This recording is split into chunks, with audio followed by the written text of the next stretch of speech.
I'll tell you when we're live. YouTube live will tell me when we're live.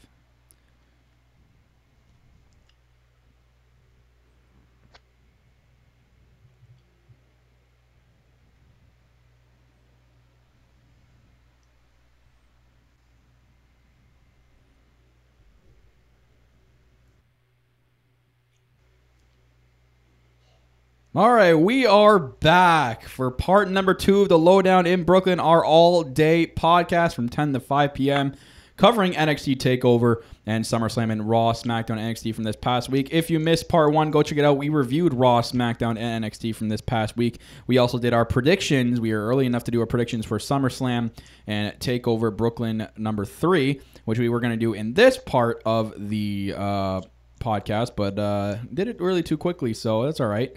This part of the podcast, we're going to do Skype calls and just talk some general wrestling, and I'll go over a bit of news. I'll check Twitter if anything interesting popped up. I got my co-host, Corporate Cappy, here. Yo. He's here, and he's got... late, but we were watching Okada Omega 3. Yeah, we watched... we just finished watching Okada and Omega 3, and holy shit, that's like the third time for me watching it. Incredible fucking match, that is. If you guys haven't seen... Okada Omega 3, I suggest you go and watch it right now. Incredible. And it's on Daily Motion. You're not going to find it on YouTube, unfortunately. So go on to Daily Motion, type in Okada Omega, and you'll see that you get the full match. I think it's like the second one or first one. And just watch it. It's incredible, man. Omega is such an I can't say underrated. A lot of the wrestling community out there knows how good Omega is. But there's a lot of people out there that give Omega that much credit. And you know who you are out there. You guys should give him credit. I suggest you go watch this match. If you haven't seen an Omega match, even go back and go watch Omega and Okada part number 1. That's actually a good match. Number 2 is a bit of a long one, so you got to brace yourself for that one. It's a full 60-minute match. So you got to wait for that one. If not... just skip ahead to even Okada Omega 3. There's no storytelling in that. It was just a perfect wrestling match. I just showed Brent, our Corporate Cappy, for the first time. So, how did you find that match, Corporate Cappy? That was fantastic. I mean, the amount of spots in that match that Okada kicked out, it was like, wow. Yeah. The one spot where he sells so good, Omega, that Okada, the one spot, he's looking so dazed. His eyes look like they're about to go in the back of his head. Oh my god! And the Frankensteiner, man, the match was just so good. I suggest go watch Okada and Omega 3 at G1 Climax 27. So for any of you guys that haven't seen Okada match, definitely go watch that. I can't wait for him to come to WWE if he eventually does come to the WWE. That's gonna be incredible, man. That was probably better than any match I've seen in WWE.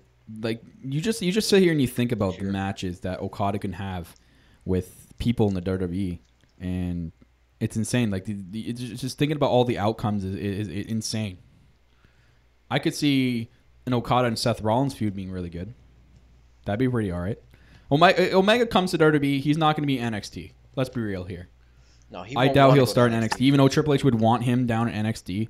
To really push, I mean, that could really push the NXT brand. You think about it.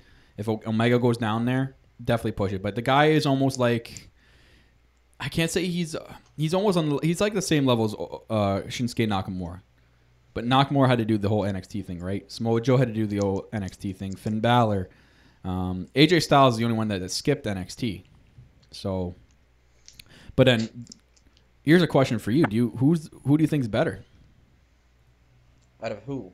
Omega and AJ Styles. I'm still gonna go with AJ. Yeah.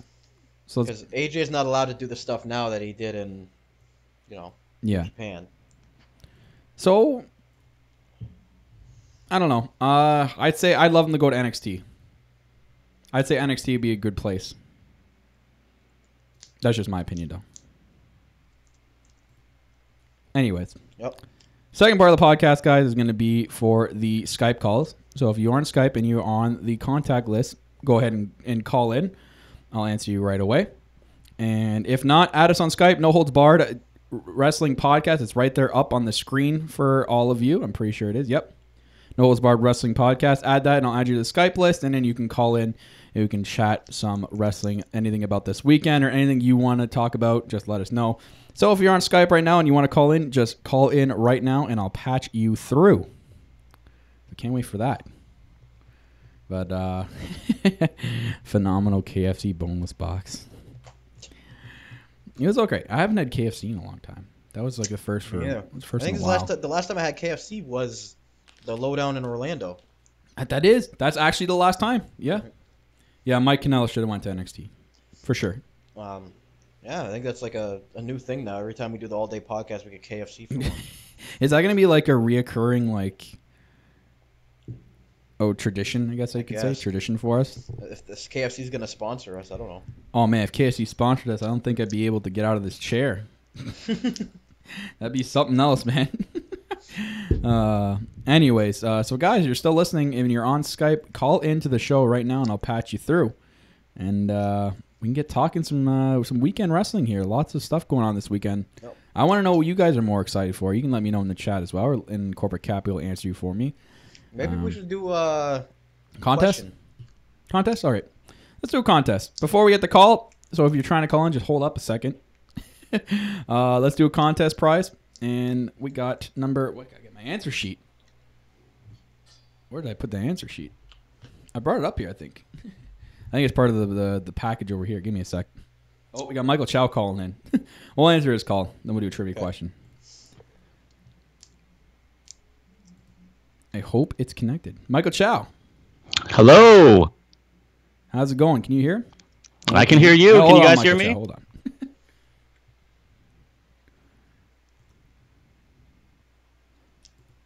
Gotta get the audio right.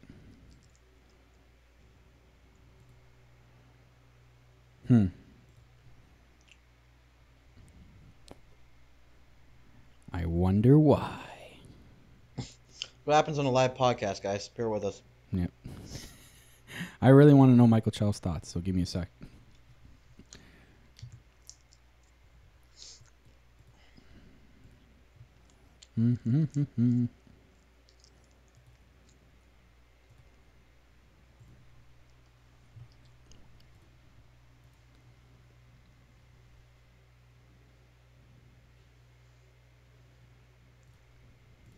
All right, since we're experiencing technical issues, Michael Chow, I'm going to have you call back in a sec. I'll let you know. Yes, sir. Oh, of course, technical issues. Why not? So what happened last time? Wouldn't be live without technical issues. No. I patched it through. I don't know why it's not letting us hear it. You couldn't hear it either, right? No, I couldn't hear nothing. Strange. I don't know why. The quality was really bad, though. It was a Skype call. Anyways, so we're holding up some time here.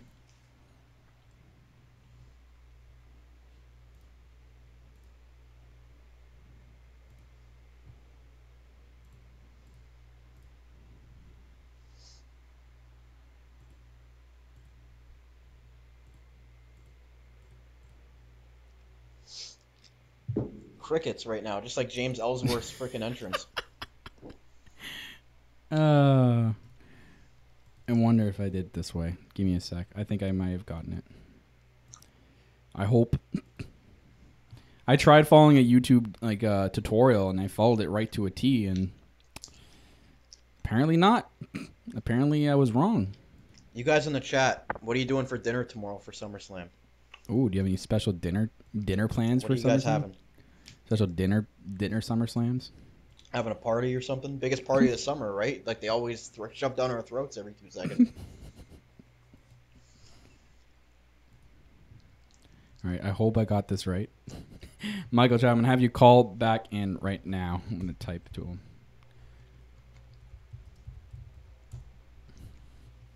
Let's hope it works. If not, we're in trouble.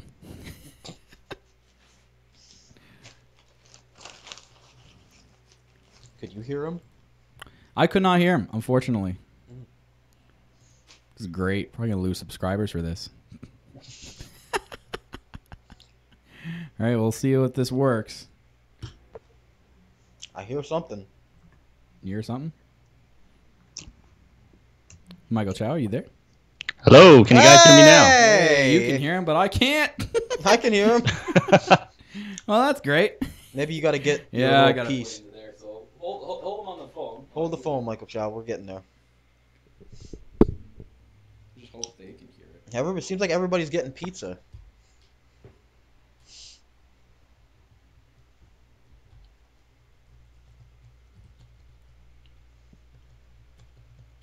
You hear it?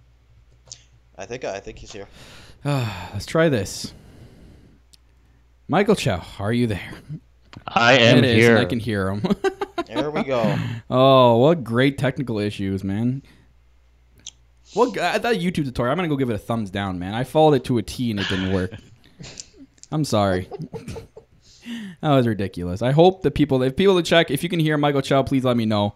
X, Gilly, Sarah, someone in the chat. If you can hear Michael Chow talking, please let me know. I need to know if you can hear him on your end. I was actually just on YouTube because there was a little bit of a lag, but I actually heard myself on YouTube, so I'm guessing they can hear. Anyone? Greg? Anyone? Can you guys hear me? Yeah, I really want to know.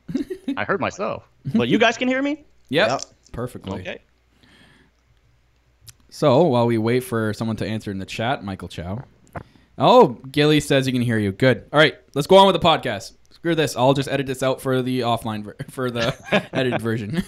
All right, so Michael Chow is here on the phone, guys. Michael Chow TV's got his own wrestling podcast at WWE MC TV, the after show. He actually just released a podcast recently. I think it was yesterday. So go check him out and give him a follow on Twitter, and also go check him out on Spreaker and follow him on Spreaker. So how's it going? The host from the West Coast. I'm doing really, really well, and I just want to say thank you. I think we should plug it for having me on your guys' show for that great fantasy draft that we just had. Yes. You guys, if you missed that, go check it out. It is available on Spreaker, iTunes, and Stitcher, our WWE mock draft. It is an awesome mock draft. We redrafted the entire Raw, Smackdown, NXT, and some of the Mae Young Classic roster. And we drew up our rosters. The actual full document is posted up on our Twitter too. Go scroll down and look for that as well. You can see the entire draft on a doc list as well. So go check it out, guys. And we did an incredible one, Michael Chow. We want to thank Michael Chow too for joining us on that mock draft. That was awesome. Absolutely. And I got to tell you, I re-listened to that draft, and I got to tell you, all of us trying to draft AJ Styles first and you getting AJ Styles on the first draft pick totally messed me up. It messed up the whole as far as draft. what I was trying to do, but that was definitely a good Everybody draft. out there who was complaining that I took two women first, I was going to take AJ Styles first, and then Kyle screwed up the whole draft. So I'm sorry. it's what happens at the draft, you know? I apologize. I mean, I try my best. You only rigged the draft. I mean, it's okay. I rigged the draft. I don't rig no draft. It's like Cyber Sunday all over again. But yeah, that was an awesome video, and I know Michael Chow and myself both made different types of master lists. So if you guys go check those out, you have the whole roster breakdowns of everything. So. All right, so Michael Chow, what are you most excited for this weekend? You know what? Let's start with NXT Takeover tonight. Are you pumped for that? I'm definitely excited. I mean, you guys know, but I don't think the listeners know. I actually attended NXT, a live event. They were on the road, and they're in my hometown of Bailey, San Jose, California, last weekend. And they actually had all of the matches pretty much from NXT TakeOver. They were all great. The only exception was the tag team match between the Authors of Pain and Sanity. And the only thing bad about that is it ended in a very horrible way. But other than that, everything on the card was great. And, yeah, really looking forward to it. Oh, so the Authors of Bore. Okay, got it. Yep. yeah, and I don't see that being anywhere to be any close to exciting. I mean, I said it back in the predictions. I mean, does Nikki Cross and Eric Young actually play a factor in this match, or will they just be absent from ringside? Who knows?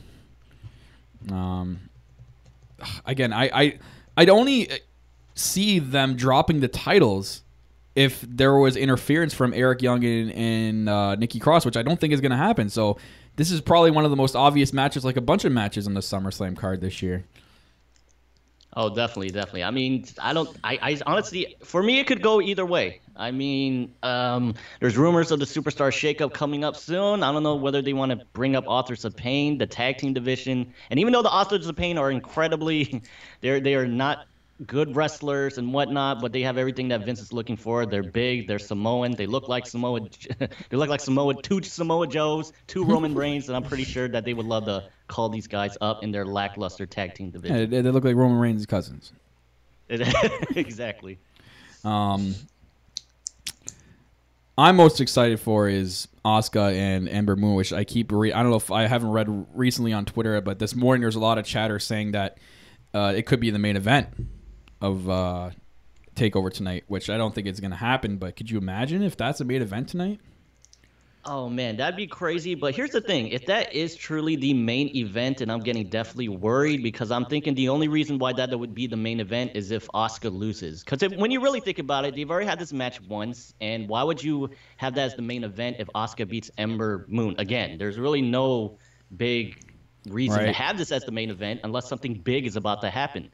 That's why I'm scared. I'm honestly scared if they're actually going to make this the main event, because I'm like, oh my god, now Asuka's, unless they're doing it on purpose to make us think that, and then they actually end up having a really, really good, almost like 4.5-star match, and Ember Moon just loses clean, and then they kind of shake hands after. But I don't know. I don't think it should be the main event. You kind of want to bring up Asuka undefeated, so I hope that it's the co-main event. And then Bobby Roode and Drew McIntyre, a match that not a lot of people are giving credit to, I think is going to be a show stealer as well.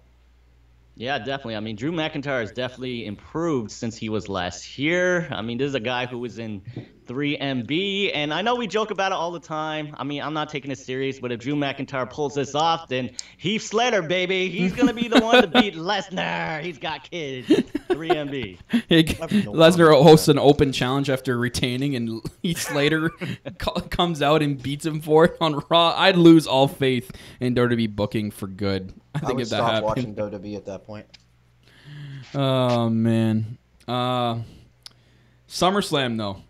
A lot of matches I think have been given away, in my opinion. There's a lot of obvious matches. I mean, the one match I want to talk to you about, Michael Chow, is Nakamura and Jinder. Like, Nakamura's got to win. Nakamura has to win in this match. There's no way Jinder can win in this match at all. So in my point of view, Shinsuke Nakamura, he definitely needs to win. But, I mean, you got to play from both sides. And if I could put my mind in the mind of Vince, it would first be number one, Roman has to win. And number two, as far as this match is concerned, the only way I can honestly see Jinder Mahal winning is just the mere fact that, you know, Vince McMahon, he's an idiot. He's probably still not over the fact that Shinsuke Nakamura dropped John Cena on his head. Shinsuke Nakamura does not know how to speak English that well. And I know Jinder's bad on the mic, but in the end, you got to remember Vince loves big, sweaty men. And yeah, like that guy that got jobbed by Braun Strowman. Yeah.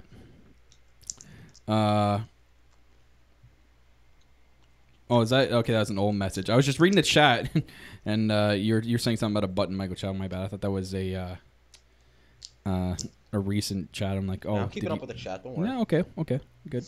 It says that the stream's not doing all right though, but yeah, that's expected bandwidth issues. But we're still good. I mean, it says it's only affecting the resolution of the picture, but I really don't care about that. we tried getting a webcam hookup. It just, the lighting in this room sucked, and then I couldn't find a way to get Cappy's webcam to stand up straight, and we'll just push it aside. We're good. We're a podcast. We're not a video podcast yet. Yeah, there you go. Yeah. Small steps. So Michael Chow, what else you want to talk about this the biggest party of the summer that they gave away last week? Oh, man. I mean, I got a couple of things to talk about. I think you all can agree. Not only, I feel like this was the worst pay-per-view of this year that I'm seriously not looking forward to. Like, seriously, there have been some bad pay-per-views this year, but I've never seen a pay-per-view this year where I literally said I could care less if I watched it or not. And this is supposedly the second biggest pay-per-view of the year. You're right. There's no excuse. This is supposed to be their second big pay-per-view in accordance to WrestleMania. WrestleMania is your one where you're supposed to put all the eggs into the basket. You give us those fantasy matchups everyone's thinking about, or those mark matches that people keep talking about on Twitter. You give us those at WrestleMania. That's what WrestleMania is for. WrestleMania is not a B-level pay-per-view where you mix like Backlash and Battleground matches together and you put it in one pay-per-view. SummerSlam is supposed to be half good, if not three times... No, okay, not at least half as good as WrestleMania. You know what I'm trying to say is it's supposed to have good marquee matches, which in my case, in this case, with this SummerSlam, there's not. We're getting matches we've already seen this past week on Raw and SmackDown. They gave away. So there's already half the card on SummerSlam that's already predictable. And then the other half, you're like, how is this even a SummerSlam match? This could have been at a Raw pay-per-view or a SmackDown pay-per-view.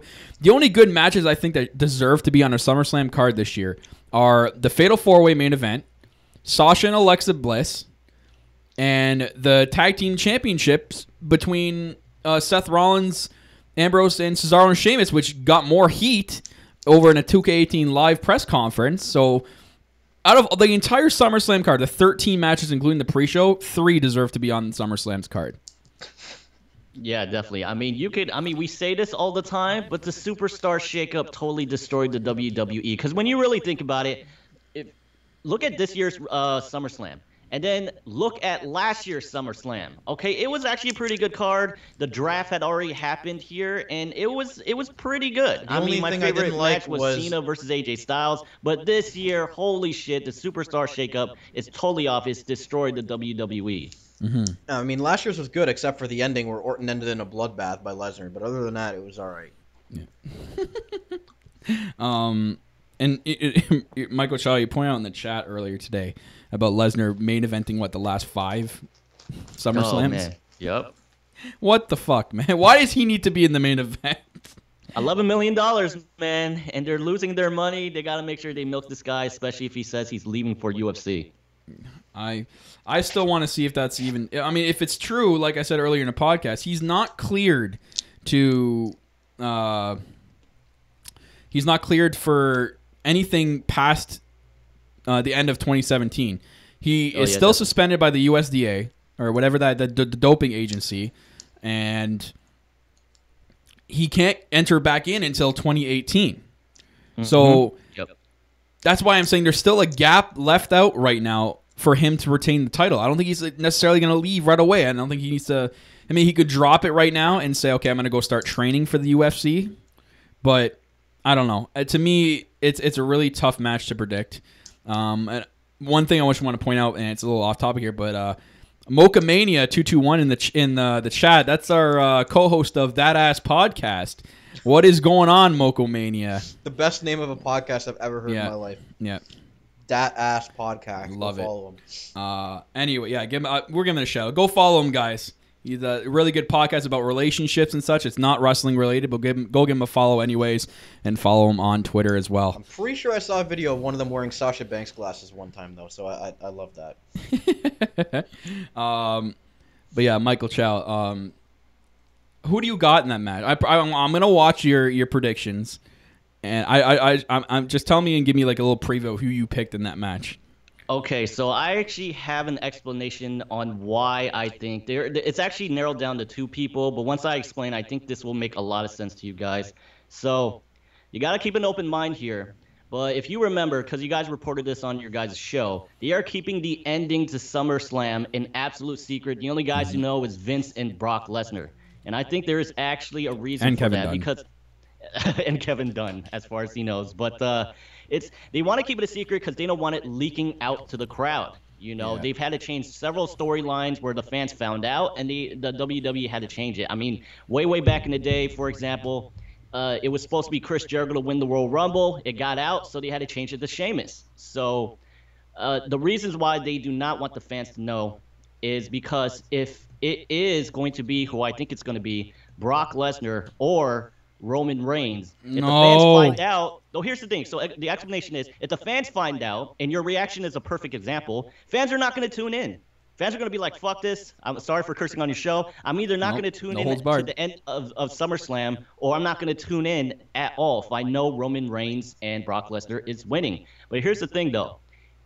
For Braun Strowman and Samoa Joe, sadly, who I don't think is going to win, if you find out it's going to be them, you're going to want to tune in no matter what. You know what I mean? If I find out that Samoa Joe or Braun Strowman is going to win, I want to tune in to see how they win, you know, because I like them. If I find out that Brock Lesnar and Roman Reigns going to win, I'm going to say, screw this. I'm not going to watch. You know, they obviously don't want Roman Reigns to end the show, and if people find out, they're not going to tune in. So that's why I think either Roman Reigns or Brock Lesnar is going to be walking out SummerSlam with the title, with all of the secrecy as far as keeping the ending of this match a secret. Yeah. Okay. I remember hearing about that, and it's gonna be interesting if that's is true. This current rumor that no one knows but Brock and Vince. I'm really intrigued to see what happens, but. And in saying that and in thinking about that, you go back to what Brock Lesnar has said off script and off WWE and how much he likes Samoa Joe. So that's why I picked Samoa Joe in this case, and also that the fact that he actually deserves the Universal title and he would be sick with a run with the belt. But I can actually see Lesnar giving the belt to Samoa Joe out of respect and thinking like, you know, like this guy actually deserves a Universal title run. So if they went that route, I think it would be Samoa Joe, and I'm sticking with my pick, but I would not be surprised if Lesnar retains and we get him for another month and a half until maybe No Mercy, and then maybe he leaves for the UFC after that. Definitely. So, we'll have to wait and see. Yeah. So, match you're looking forward to the most and one you're not looking forward to the most. Oh, man. I think I already told you guys the match I'm not looking forward to, and that is Shinsuke Nakamura versus Jinder Mahal. Let me tell you something. I like Shinsuke Nakamura, but, man, that Battlegrounds match between Shinsuke Nakamura and Baron Corbin was not good. And if Shinsuke Nakamura cannot carry Baron Corbin, it's going to be really bad for Jinder Mahal. It really is. He's dropping him on his head. I mean, I don't know what else to say. Yeah, you're right. I mean, I need to know this just for the fact that I know what match I'm least looking forward to. Please tell me it's the same. Oh, well, I told you. Well, I just told you. Sadly, it's not Big Show versus Big Cass. It is Shinsuke Nakamura and come on. It's. I don't know. Michael Chow, I'm telling you right now, I'm gonna have Corporate Cappy videotape me again. As soon as the TV comes on and Big Show's entrance hits, I'm going to walk out of the room and Corporate Cappy is going to vlog me again and walking upstairs. I will not come back downstairs until that match is over completely and they're off my screen. I forbid to watch any match with the Big Show in 2017. Horrible. Tell you what, I will switch sides. I'll say Big Cass versus Big Show because you know what? I just realized Kyle just threw his hands in the air. WWE. We already saw Big Cass take on Big Show on Monday Night Raw a couple of weeks ago. I totally forgot about this. It's a repeat match, so I'm gonna change my answer to Big Cass versus Big Show. And how sickening it is. How they're punishing Enzo. That's scary, man. He's actually legitimately afraid of heights, and that's the punishment for his backstage heat to stick him in a 20-foot shark cage. Like 20 feet above the ring. How bad is that? That is so bad. I should probably bring up the fact that your guys' podcast brought to you today by Be a Star. Be a star. Don't be like Enzo. I love that. They're awful. They're awful. Okay. I hear the corporate phone going off over there. Ooh, man. Michael Chow Creative. It's Vince calling Michael Chow for some more ideas. He's running out of ideas. The tank's empty. It's probably because before I got fired by the WWE for a 9th time, I'm leaking the fact that either Roman Reigns and Brock Lesnar is leaving with the title. You know how Vince wanted to keep it a secret, so he's probably calling me right now to let me go. It's almost as good as all those NXT talents that got stuck. Yeah, well, you know what, Michael Chow, if you get let go by WWE, you can always come work for us and give us some creative ideas, you know? Well, we'll take your creative. He's got his own MCTV. I know, exactly. I know. We'll form our own wrestling promotion. Your boy in the chat, Big Cass versus Big Show equals Big Dump. Exactly.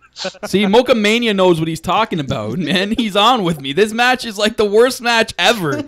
Who's sitting there looking at the SummerSlam card and saying, oh, you know, fuck Nakamura and Jinder? I mean, really. But no, fuck AJ Styles and Owens. I want to see Big Cass and Big Show in a shark cage match. Oh, baby. No one is saying that. Big Show in 2017. Get the fuck off the TV. Go on the shelf. Go down to the Performance Center. Go help the guys out. You know, the big guys down there probably need some motivation and some help down there to make it as a big wrestler in this company. Why do you have to be on TV? The guy has come out and said on other podcasts that he hates when creative puts him on TV. Listen to the guy. I gotta be completely honest here. This match or this feud would have worked a lot better if you take out Enzo, you take out the club, no shark cage. If it was just straight up Big Show versus Big Cass, on the pre-show, this match would have worked a lot better. On the pre-show. This match is on the main card. Exactly. How? On the pre-show. How is this 4 to 6 minute match on the pre-show? And they're sorry, not on a pre-show. They're complaining of time restraints on a 5.5 hour pay-per-view. Holy crap, Vince! This is not a 2-hour SmackDown. You have 10 matches to put on a main card. And you've got this match with probably 5 minutes. My God, man. Just honestly, it's like I've said. It's like what I've said before on our podcast. Literally, they take all their ideas, they put them in a blender, blend it, and they dump it on a table, and whatever lands, they're like, "Fuck it, put it out there." It is unacceptable. It's unacceptable how we have to accept lazy booking. Why do we have to sit here? And the people that liked SmackDown this week, how do you sit there and tell yourself, "Oh, you know what? SmackDown was good," and you accept lazy booking and terrible booking? I don't understand how some people sit there and accept it. It's beyond me. So, Michael Chow, what's your give us your last words for the best Michael Chow creative of the weekend. What is like your biggest like out there prediction? Man, The Carmella cashing in on the Raw Women's Champion. I don't know. I honestly can't. It's on the fly. I can't think of anything. But, Carmella? Yeah, can't think of anything. Such a horrible pay-per-view. It can't be fixed. It's done. Michael Chow Creative can't fix this, guy. See, I don't know if you heard earlier, the betting odds are terrible for Carmella to cash in. I'm like, how does she not cash in on a B-level match like Naomi and Natalya? Oh, man. You know, Carmella is one of our girls, and I actually predicted on my prediction show that Carmella is actually going to come down here, and she's going to try and cash in on Naomi, but Naomi's going to kick her in the face, and Carmella's going to go down. She's going to grab the briefcase, and she's going to be like, "Nope, I'm not cashing in. I'm calling it. This is what's going to happen." I'm going to be so pissed, man. Michael Chow, I might have to get Cobra Cappy to videotape my reaction to Carmella cashing in. I'm going to be so goddamn happy if she wins it. Yeah, but it'll all be because of Ellsworth. No, it will not be because of Ellsworth. Oh, okay. You know, I have a very interesting Michael Chow creative. Would you guys like to hear how Carmella's going to cash in and win? I would like to hear it. Okay, here we go. So, Naomi just beat Natalya, because let's face it, no way Natalya's going to win. There you go. So, she won, and she's standing tall. She got it. She's got her stupid glowing title, right, and whatnot. And then Carmella's music hits. We're waiting for Carmella to come out here. Naomi's looking at the stage. She's ready. She's like, "Come on, let's do this." And only Ellsworth comes out here. Naomi's confused. She's like, "What's going on? Why is it only Ellsworth?" She turns around, fab kick right in the face. Yeah. Holy fuck them. I mean, her. Sorry for cursing again. That's and all right. 1, 2, 3. There you go. And I guarantee you, the week after that, they're gonna complain that Ellsworth had a part in helping Carmella win. Blah blah this and blah blah that. Just like they're really bad. Carmella having to defend her Money in the Bank briefcase twice. I love that, but oh my God, man! If she wins it, get those goddamn light brights off that title, man! Holy crap, what a disgrace to the title! Hey, Greg Messi's in the chat. What's going on, Greg Messi? And Master Great. And Master Great 63. How's it going? What are your guys' thoughts on Undertaker being? Okay, you know what, Master Great 63. Is there any confirmed report that this plane was headed to New York? Because I've seen the pictures, trust me. But is there a confirmed report that plane was actually going to Brooklyn? Because I have also seen a picture on Michelle McCool's Instagram that shows them walking their kid in some ranch somewhere. I don't think that's any neighborhood of New York, to be honest. So, I don't know. Undertaker's looking to come here for some pizza. Yes. I don't know. You know what? If Undertaker shows up, you know what he's doing. He's going to interrupt Roman Reigns and cost him the match. But why does he need to? Why does Undertaker need to get involved in this match? It's already great enough as it is. The feud built it to be a great match. Why do we need it? Why the hell do we actually need The Undertaker to do anything in this match? I honestly think he's just there for maybe this. If he is there for SummerSlam weekend, maybe he's just there for the hell of it. Legends and stuff can come backstage. It's happened before. We've had wrestlers go backstage before and just enjoy the show backstage. Maybe talk to Vince, talk to people before. Maybe he's there to talk to Vince about maybe a Mania match again next year. Maybe he's not done getting out of retirement. Maybe the surgery went well with Undertaker. Maybe he's all good now. So who knows? About the picture, I don't know. We'll see what happens, Master Great 63. I'm not going to sit here and expect him to come out. If he does, it is what it is. If not, maybe he's there to enjoy the pizza, like Mocha says. I don't think they're going to do this. I mean, I think it'd be really cool, but I don't think they're going to do this. It'd be great if maybe they show The Undertaker watching NXT TakeOver from ringside. It is the 3rd anniversary of in Brooklyn. It'd be cool to see The Undertaker watching in the show with Michelle McCool. I think it boosts NXT TakeOver. Yeah. All right, Michael Chow. Great. Well, we're going to let you go here because we got more callers probably coming in. And some trivia point, I'm sure. questions. But we appreciate you giving up your spot to No Laura earlier. You won the next trivia question. You won the Twitter fan for August automatically. We haven't done one of those in a while, but you get Michael that. Chow can't win it. It's all good, guys. I'm the fan of the year. No one has dethroned me, so I have no problem, passing these prizes down to the peasants. You know what I mean? What are you, Queen Charlotte Robot over here? I am the queen of SmackDown Live. I'm going to dethrone you, Naomi. Great. Hey, I do want to point out before I leave that there's a lot of people who's been calling me, or they used to call me out on Twitter saying, I'm coming for your fan of the year. Where are they? Oh! Where are all the people who said they were coming for my freaking title? I could continue to tune in every single week. I don't know where Irrelevance is. I don't know where all these people who said they were coming for my title I think it was who are not Glorious tuning Greg. in every single week. I tune in every single week, and this is why I'm the fan of the year. Yeah. Oh, I like this heel turn from Michael Chow. Yeah, and if you guys are new listeners to the podcast, Michael Chow won our Twitter Fan of the Year for 2016. So you know what he gets for Twitter Fan of the Year? And you guys have a chance to win if you keep tuning into the podcast. Every time we read your tweets out on the show, our weekly show, he gets his own theme song. And you out there get to pick the theme song for your own read tweets. So, and you get to be get the title of Twitter Fan of the Year from us. So, yeah, so if you want to, all you have to do is and be eligible to tune in sorry, I'm a little botching a little bit here, for Twitter Fan of the Year is just interact with us. We take everyone into consideration. We sit down and we decide and we release the winner on our Slammy Awards show at the end of the year.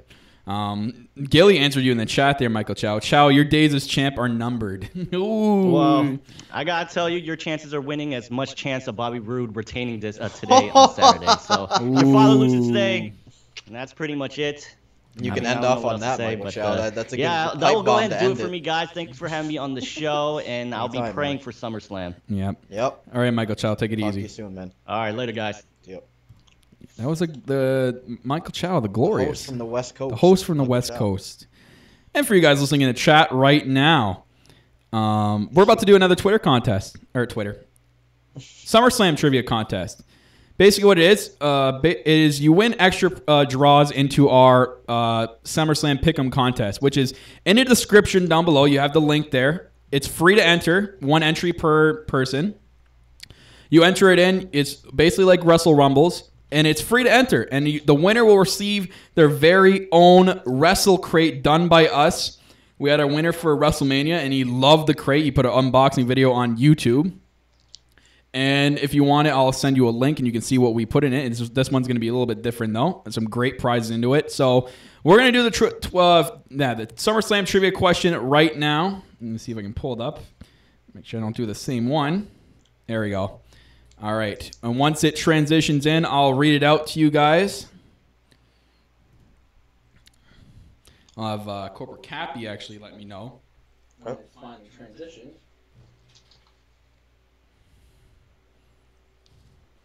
All right, transition now. All right. So the question is, ladies and gentlemen, Wembley Stadium in London, England, once held a SummerSlam. What was the exact attendance of this event? No, Laura, you cannot enter this one. Yeah, no, Laura, you cannot enter this one. So if you know the answer, please send it through. What is the exact attendance of this event?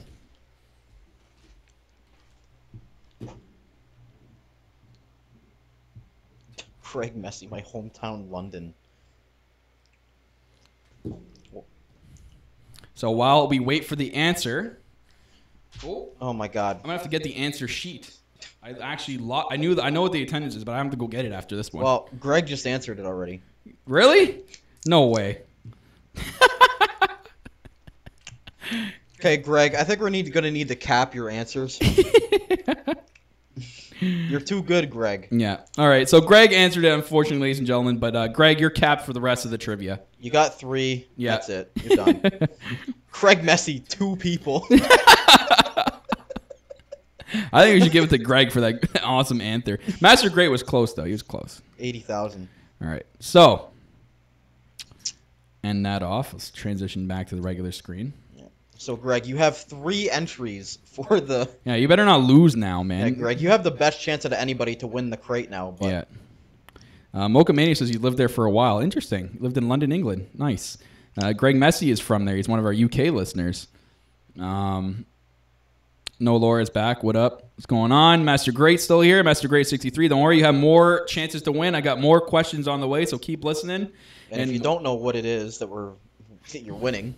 Yeah, you don't know what it is. You're winning a special crate, Wrestle Crate, done by us. Well, you get an extra entry. Into the contest. It's in the description below if you just click on it. Also, guys, if you want to call in on Skype, No Holds Barred Wrestling Podcast, add it to your contact list. I'll add you to ours. And I'll let you call in. So if anyone's out there and wants to call, go ahead and call in and I'll patch you through.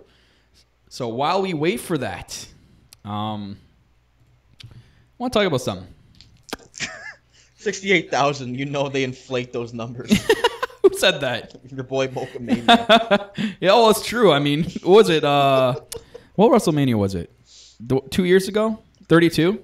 Yeah. Yeah, they inflated that big time. What they said they had over 100,000. It was something like 89. You saw a guy that was just standing at the ticket thing, opening tickets and just putting them through. Yeah, just feeding them through just to get to the attendance record. Talk about inflating. Unbelievable. I don't see if there's any news that's been released.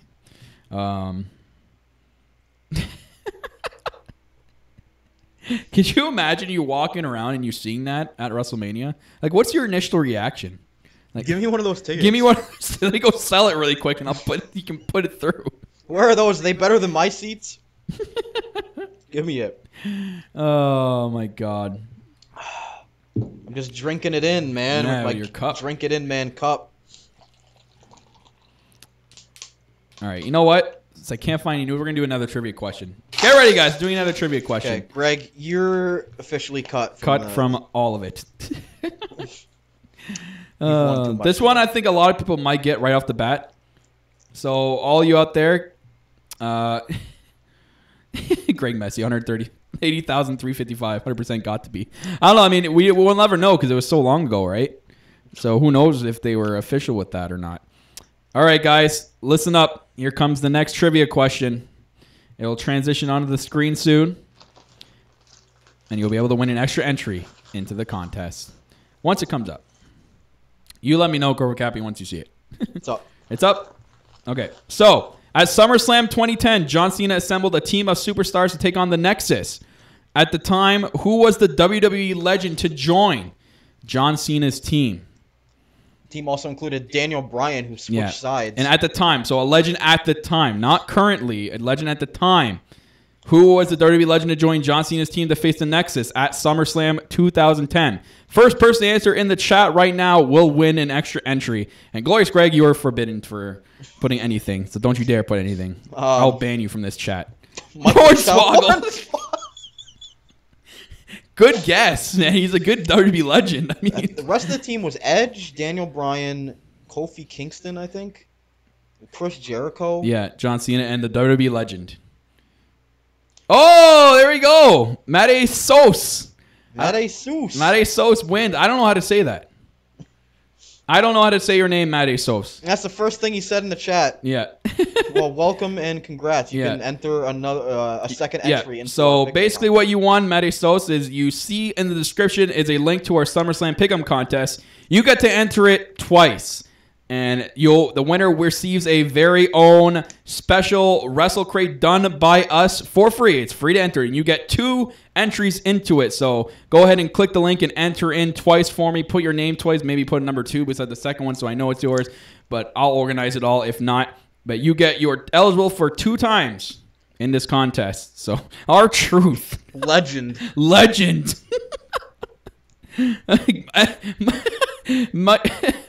X Gilly puts Michael Chow. Well, he was a WWE legend. Hey, he was the anonymous GM. Sure is. Yeah. Can we pick some of the same answers and get double points? The points? I don't know if I can do that. I might do some just for fun trivia later on. We'll see. Anyways, thank you for entering that Mayo. I don't know. I can't. Forgive me, man. I'm bad with pronouncing names. I'm gonna say Mateus. Mateus. That's gonna be our Canadian pronunciation of that. Mateus. So again, if you guys want to add us on Skype, No Holds Barred Wrestling Podcast, add us up. We'll let you call in. This is your part of the show. First part one was when we did all our stuff we needed to get out. You know what? I'm calling you out, Glorious Greg. You want to be Twitter Fan of the Year? I mean, Michael Chow just called in. I don't see you calling in. Yeah. Ooh. Missed part one. We did our Raw and Smackdown and NXT reviews. Yep. We also went over the predictions. It's up on YouTube right now if you want to go watch it. It's a long podcast, so brace yourself. We started it at 10 a.m., went all the way till 1 o'clock. Yeah, we did predictions for Takeover, SummerSlam. We also covered Raw, SmackDown, NXT from this week. The horrible, horrible week for Raw and SmackDown. NXT was okay, but I mean, what are you going to get out of a 45-minute go-home show? God. I can't actually wait for Takeover tonight, man. I'm looking so much to tonight's freaking show. I cannot wait. Yeah. I'm probably going to miss whatever the pre-show match is at 7:30 or whatever. Do they have a pre-show match for Takeover? I don't think they have one for Takeover. If you're there, they do. I think they just they just have like a panel, but before it's like the what's it called? They pre-tape the next week's NXT. Oh, we have a caller coming in. Glorious Greg. Oh. Our boy, Glorious the Greg. Glorious one, the glorious trivia guy. Hello? What's going on? What's up, guys? The glorious trivia guy. Did you make your 4 entries into the contest yet? Hello? Hello. Can you hear us? Yeah. Okay. Did you make your entries yet? Yeah, all 4 of them. All 4 of them, yeah. Did you change them all up? Did you make one like a really dark horse pick in case something crazy happens? Hopefully I win. You better win with 4 entries. Yeah, I really better win. If I don't win, I'm gonna be disappointed in myself. I mean, if you win, I might just give you Twitter Fan of the Year. Oh. No, maybe not. So, what are you looking forward to the most out of? Let's go tonight. Let's start with tonight. What are you looking forward to the most tonight out of Takeover? Well, other than my father retaining his NXT championship. I don't know, man. I don't know. I'm really looking forward to the women's match. I think it's gonna be fun. It's gonna be good. Yeah. Dying to see Ember Moon hit her finisher on Asuka. Oh. That'd be sick. Yeah. I think she can sell it pretty good. Yeah. Out of tonight, do you think? I don't know if you how far back along you've watched wrestling, but do you remember when Drew McIntyre used to be like Vince's boy, and you had the Broken Dreams theme? Yeah. I remember that Vince deemed him the chosen one. Yeah. I hope they bring that theme back one time only, just for tonight, man. You know how raucous that crowd would be? That crowd would go nuts. Yeah, they would probably sing it, guaranteed.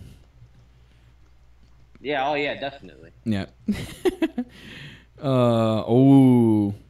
Michael Ciampa's Rude is glorious, but he's not the chosen one.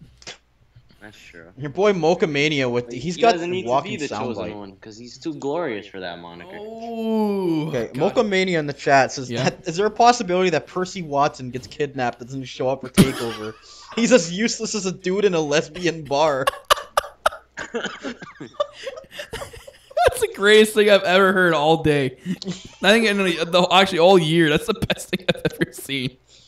Percy Watson is as useless as a third commentator. He's terrible. It should just be Nigel and Ronaldo, man. I'm looking forward to their commentary tonight. That's going to be sick. You don't have to have Percy Watson there. Just have one of Bailey's inflatable buddies just flailing there, and that'd be better commentator than him. Okay, what match are you not looking forward to, Greg? The tag team match? Yeah. I'll look good. You can't. Who can get behind Authors of Pain? Those guys are they're almost like getting shoved down our throats like Roman. They're stiff. They can't talk for shit. What's the point of them? Paul Ellering can barely talk for them. It's it's like I said, they're the Roman Reigns security team. Once Roman Reigns turns heel, that's his security team. That's his J&J. Just to really. Yep. You're probably right about that. So let's move on to SummerSlam. What are you liking and not liking about SummerSlam? I can't hear corporate Cappy too well. No. What are you liking and not liking about SummerSlam? Oh, well, for one, Kyle, I agree with you on the Big Cass and Big Show match. Thank you. More people see the light. God awful. I don't understand what they're doing. It's a pre-show match. I'll give them that. But to put it on the main card for a 4 to 6 minute match, it's atrocious. I'm gonna take a really long shit for that one for sure. I'm not watching that match. I will leave the room, gladly leave the room. Get anyone some refreshments, all that jazz. I'll do all that. I'm not watching this match. I forbid to watch anything Big Show does in 2017. I'm gonna check my Twitter feed while that match goes on. I'm pretty sure it'll be over by the time I'm done checking it. Probably. What else? What else are you not liking or liking? I am very upset with WWE over the injustice of having Alexa Bliss and Sasha Banks face each other. Oh my God! It's like you took the words right out of my mouth, Greg. But this is wrong. But honestly, Greg, at the same time, would you rather them both not be on the show and be like Dana Brooke irrelevant? I wouldn't. Oh no. Like if this is the only way you can get them on the card, then all power to you. I'm hoping this is the last time we see it. I have to see it one more time, and then after that, it's over and done with. Don't have to see it again, because hopefully Sasha will turn, and then they'll both be heel, and all will be right with the world. Exactly, Captain. Exactly. You understand. I understand, and I mean, they both deserve to be in this spot. I mean, they're two of the best women's talents they got out there, and that's putting all my bias and love aside. But I mean, what other match could they have that'd be money? Have fucking Dana Brooke versus Alicia Fox? Like, no one gives a shit about that. When my girl comes back, there's some money right there. Oh, yeah, okay. When Paige comes back and takes back her title. Yeah, okay. Her title, eh? That used to be the butterfly title. She never even has. That used to be the butterfly title. That was her title. Okay, but no one cares about the Divas title. It was irrelevant. Well, you know what? She's going to come back and she's going to win that one. Oh, okay. And it's going to be her house once again. Paige is going to get Dana This Brooke is status. still her house. Yeah. How can you even say that after like a year and a half? Because I'm still loyal to Paige. No, but I mean, how can you say it's her house when this is the house? They have Paige and if Paige comes back, I'll be happy because She'll whoop Sasha Banks or Alexa Bliss's ass. You're delusional. You are straight delusional. You might as well just tell me CM Punk's returning. It's all right. tomorrow. When it happens, I'll accept you leaving the room. It's okay. Oh God. Kyle, it's okay because my two girls are more successful than all your girls ever combined. Actually, wrong. Well, none of your girls were ever NXT champion and WWE champion at the same time. So okay, well, I'll wait. we could have a whole episode on this, Yeah. but I don't want to take time out of Greg's call here. What else, Greg? What else you looking forward to besides the two best women in WWE match? Well, I'm a little upset at the fact that they put the Usos and the New Day on the pre-show. Like, why? I'm Hang sorry. on, Greg. I'm sorry. It's what Mocha Mania put in the chat. I'm dying right now. Dana Brooke and Emma are in charge of the salad bar and the hot dog grill at Titus O'Neil Catering. Alicia Fox is in charge of the fried chicken. Oh Come my on, man. Come on, man. Oh, shucky I'm ducky, sorry, quack, Greg. quack. I'm sorry, Greg. I completely did not hear what you said in the last 30 seconds. I'm sorry. I actually have a question for you, Kyle Masters. Oh, boy. Are you buying into the Titus brand? See, I was all about it at first, and I gave up on it. I don't know. Tozawa is not the one I would have picked to win the Cruiserweight title this far, but I know it's not the Titus brand's fault. I'm still iffy. I'm on the fence. Maybe I'll break through someday, but I'm on the fence for now. I'll leave it at that. Okay. What about you, Corporate Cappy? He's corporate. He's not going to buy into it. I don't know. I mean, at I'm the Titus Worldwide all the way. Titus Catering Worldwide. I mean, I did draft the Titus brand, so yeah, I'm Michael Chow. I guess I am on the Titus brand a bit. I'll buy you a T-shirt. No, I don't want their T-shirt. Okay. Why not? Because I don't want their T-shirt. I'm sacrificing lots of Canadian dollars for this T-shirt. You know how much it costs for us to rent a T-shirt or buy a T-shirt? Can I rent the WWE T-shirt, please? I'll send it back. Yeah, I'll send it back after the event. Let me just wear it. Crap. What is this, Blockbuster? So, Greg, are you looking for? I know you're a gamer. What do you think about 2K18? Well, the roster's gonna be much better this year, so I'm looking forward to that. It's gonna be bigger. The graphics look clean. Yeah, that's true. They really do. Like Kyle, you own 17, right? Because Kyle does. Fuck, as well. I play it all the time. Same here. But isn't it like kind of shit though? Like the way that they. Yeah, but if you tweak the settings a certain way, which I had to look through countless forums to look for certain sliders, I've actually made the game actually watchable without even playing it. Like the WWE World Cup videos I did, I did those with tweaks. I mean, some matches didn't really make sense. The one was awesome. The one I couldn't believe happened.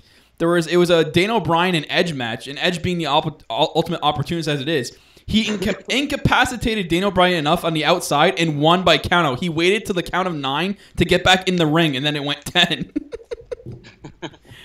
And won by countout. That's incredible. Like, the game is actually smart. It just, there's some bugs here and there, obviously. There's never going to be a perfect video game. But 2K18 has promised to deliver, and so far, they delivered with the graphics 100%. Oh, yeah. Totally. Yeah. I can't wait for it. I'm dying to play it already. Mm-hmm. Did you see all the people at the 2K18 launch party or whatever it was yesterday? They were interviewing. Yeah, they had the brawl happen. I can't believe that they almost brawled Rollins, Ambrose, Cesaro, and Sheamus, but I'm pretty sure that was just the work. That was nuts. And I don't know if anyone out there has heard, but The Rock Rock produced the soundtrack, and some of the tracks I'm like, what? Like, the one that stands out for me is Boys in the Hood by Eazy-E. Like, I love that song, but for it to be on a 2K18 soundtrack, I'm like, how edited is this song gonna be? Oh yeah, well, I mean, kids play this game, so I'm pretty sure they're gonna edit it a lot. Oh, great. So it's gonna be like a minute 50 version with like a couple verses bleeped out. It's gonna be like, well, they added Limp Bizkit's theme to 2K17 of The Undertaker, but they cut out an entire track where he says the F-bomb like 4 times. But anyways, yeah. I'm excited for 2K18. I'm gonna do some more videos for the channel when it comes out. It's good. Yeah. I'm excited for it too. You know, I finally get to see Bobby Roode in a WWE. Oh, you're probably gonna put him right to the top, right at the beginning. Oh yeah. We're gonna be tag team champions, world champions. I'm gonna have to. I forgot. I think I might have asked you one time on a previous show, Glorious Grey. Do you have Xbox or PlayStation? Xbox. Oh, we might have to add you. Oh really? Yeah, me and Cobra Cappy actually have Xbox. Oh nice. Yeah, we'll DM you. We'll DM you our gamer tag. All right, sounds good. All right. What else you want to talk about, Greg? Anything else? Let's see. Oh, what are you guys most looking forward to for SummerSlam? SummerSlam? Like, yeah. Other than Fatal 4-Way. Other than Fatal 4-Way. Whoa. Other than the modern day Maharaja. Modern day Cringe Raja. Failure Raja. Can't be a WWE champion, Raja. You mean steroid Mahal? I mean, yeah. No, that clean diet, the clean diet. You gotta take your veggies, your fruit, you gotta mix it into the syringe with your steroids, and then you gotta inject it right in your ass. Oh my god. You know what? If I had to pick one match besides the Fatal 4-Way, you know what? I'm gonna make this interesting. So besides the Fatal 4-Way, and besides the obviously hyped Rollins and Ambrose, I'm gonna pick your girls, Sasha. I'm gonna pick your girls, Sasha. I'm gonna pick your girls, Cobra Cappy. I'm gonna pick Sasha Banks and Alexa Bliss because I think that's seriously gonna be a dark horse, and we're gonna get a really good match out of that one. Yeah, so as long as Cringely doesn't ruin it. Who? Cringely. I don't know who that is. It's Bailey, but she's. Oh, cringe. Bailey. Oh, okay. I thought you were saying something else. The girl who got booed when they told her she was injured. Yeah, I know. That was funny. Other than me, I mean, besides Big Show and Big Cass, because that's going to be the match Oh of the my night. god. I honestly don't know how you sit here and not throw up when you say that. I won't ever. You couldn't pay me enough money to sit here and say I'm looking forward for Big Show and Big Cass. Paul White, man, equals ratings. Ratings out the window, maybe. Anyways. Me, I mean, yeah, obviously I'm gonna say that match. I'm really looking forward to Ambrose and Rollins. Like, honestly, I think them with Cesaro and Sheamus could put on a great match. Like, Cesaro is an unbelievable talent, especially going up against like Seth Rollins. That'll just be awesome. Yeah. Captain Insano. Juicer Mahal. Yeah, Juicer Mahal is right. Juicer Mahal that cannot be, him as a WWE champion is the worst thing ever. I don't know why do people continuously try to defend this guy as a WWE champion? He has no mic skills. He can barely hear his ass. I gotta fucking sit there with my ear glued to my speaker at 100 and still can barely hear him.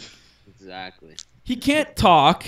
He can't freaking do anything on the mic. So why do I have to sit here and accept Jinder Mahal as any kind of champion of mine? And he's so stiff. Yes. Oh my god. Him and Nakamura are gonna have, Michael Chow is right. Him and Shinsuke Nakamura are gonna have a interesting match, to say the least. Yeah, I don't know how Nakamura is gonna carry him. I don't know how.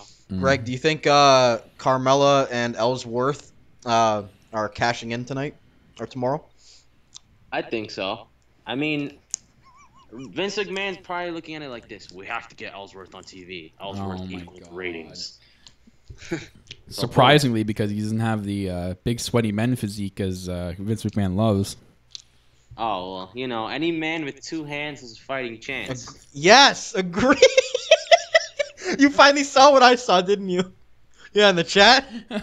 Paul White equals Golden Corral Buffet out of business. Sorry, Greg. But yeah, I don't know. If she does cash in, it would be welcome because I mean Natty and Naomi, like I'm sorry, like that match does not get me excited for anything. Oh, that match is actually on SummerSlam? Yeah. That match would be better at like a Smackdown only pay-per-view, but not at SummerSlam. Agreed. In my opinion. Yep, 100%. I would have preferred Charlotte versus Naomi because, you know. That should have happened. That would have been more credible for Carmelo to win. Can you imagine? That is a likely pair that would I could accept Naomi being knocked out and then Carmella cashing in on, or vice versa with Charlotte. But to have Natalya somehow come out and incapacitate Naomi so that Carmella could cash in makes no sense to me. So it's going to be interesting to see what they do on Sunday. Hopefully it's not bad. I'm hoping it's not bad. I mean, as much as, you know, I'm going to say Sasha's the best of the four horsewomen, I mean, because she is. But the fact that Charlotte and Becky aren't even on the show is, like, on SummerSlam, that's pretty ridiculous. Someone who agrees with me. Like, how do you leave Becky and Charlotte off of the card? It doesn't make any sense to me. And you put Natty in there? I don't know. All right, Glorious Greg. We're going to have to let you go. We have another caller lined up here. But thanks for calling in, man, and thanks for your continued support of the podcast. Really appreciate it, man. No problem, guys. Keep up the good work. Yep. Congrats on your 4 entries. Hopefully you win it this time. Yep. Have fun watching this weekend, Greg. All right, you too, guys. Take it easy, Greg. Okay, so before we get to our next caller, and I have the name. His name is Jonathan Garcia. Don't know who that is. But I don't know if you're in the chat or not. I apologize. Hold on, Jonathan Garcia, if you're listening right now. We're going to do another contest. And after that, we are going to let you call in. So we're going to do a contest first. Once I get the question up here. Actually, in the meantime... Oh, no, I know the answer to this one. So I got it by heart. Let me just write it down for Corporate Cappy. Do not have my answer sheet.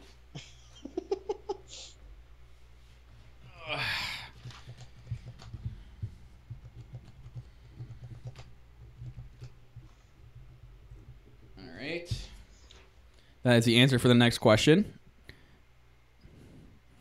You got it? Just look out for that in the chat. All right, so I'm going to transition it and you let me know when you see it.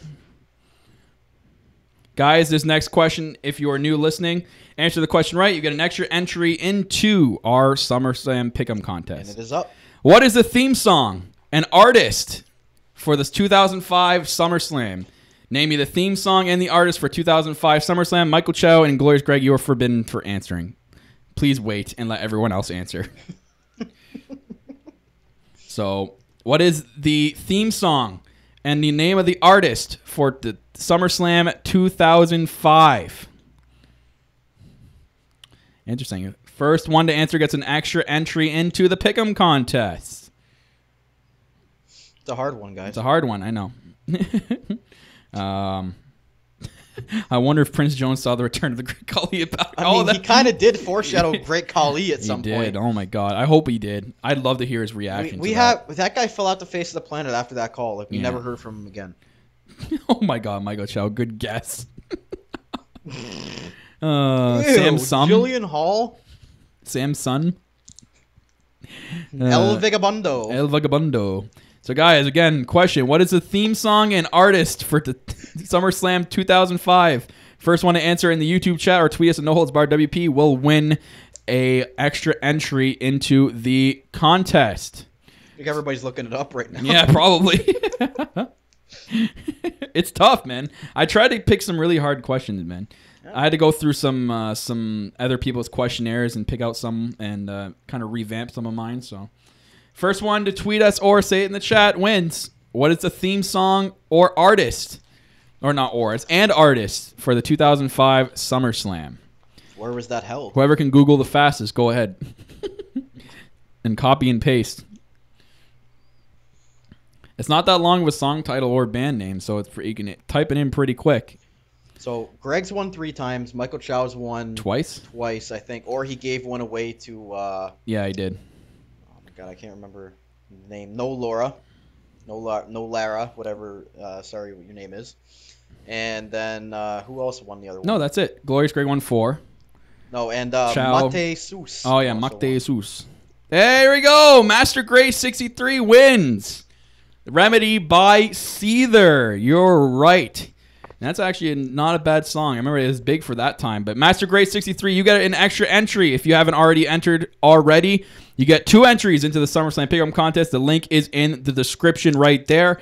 If not, head on over to Twitter at NoHoldsBarredWP, and the link is on there too, somewhere on the wall. Just scroll down and find it. But you get 2 entries into the contest. So thank you, Master Grace 63. Michael Chow, Barry, Roman Reigns remix by Vince, Triple H, and John Cena. That is the greatest song of all time. Oh, man. You're killing over Cappy over here, Michael Chow. Holy moly. I'm going to actually see the updated picks for see if they're up there. I mean, it's going to be shocking to see the amount of responses set at right now. Yeah. Including everyone's extra responses, we're at 17. Let me just double check and see everyone. All right, so it's a high demand contest. X Gilly's got his 4 in there. We got Vandang Goldust, Joshy J, Greg Messi. We got a random one. Casey, Juggy Badass, Mason with his 2. Michael Chow only did his 1, so he's going to do his later, I'm guessing. And yep, that's it. All right. So it says, out of everyone that's signed up so far, Glorious Greg, you have a 23.5% chance of winning the crate. I love this document, man. It tells me all the percentages. It's awesome. So, Barry, Roman Reigns remix. That's the greatest thing I've ever read. Anyways. Somebody should make that. Yeah. So, Jonathan Garcia, if you are still listening, Skype call us right now and we'll answer your phone call. And we'll talk some wrestling. New caller, Jonathan Garcia. I'm assuming real name. I mean, we don't use our real names. We use wrestling names, our ring names. Our ring names, yeah. Our ring days are long gone. I wish. That'd be a great. I mean, I'd love. It's everyone's dream to be WWE superstar, but it's probably like trying to be a police officer. How hard that is becoming one. But Jonathan Garcia, if you were listening, you can call in anytime now. Use a voice call, please. Not the video one. Seems to work fine with the voice call. Voice call in. We'll talk some wrestling. We're missing some of the regulars today. No Juggy Badass. No Bucks of Smash today. Yeah, where are they? Tyler Jones is at work. Okay, well that's okay. Doesn't At Trey Patterson on Twitter doesn't usually get up till like noon. Yeah, that's okay. Because he works midnights. Yeah. But we got some new listeners.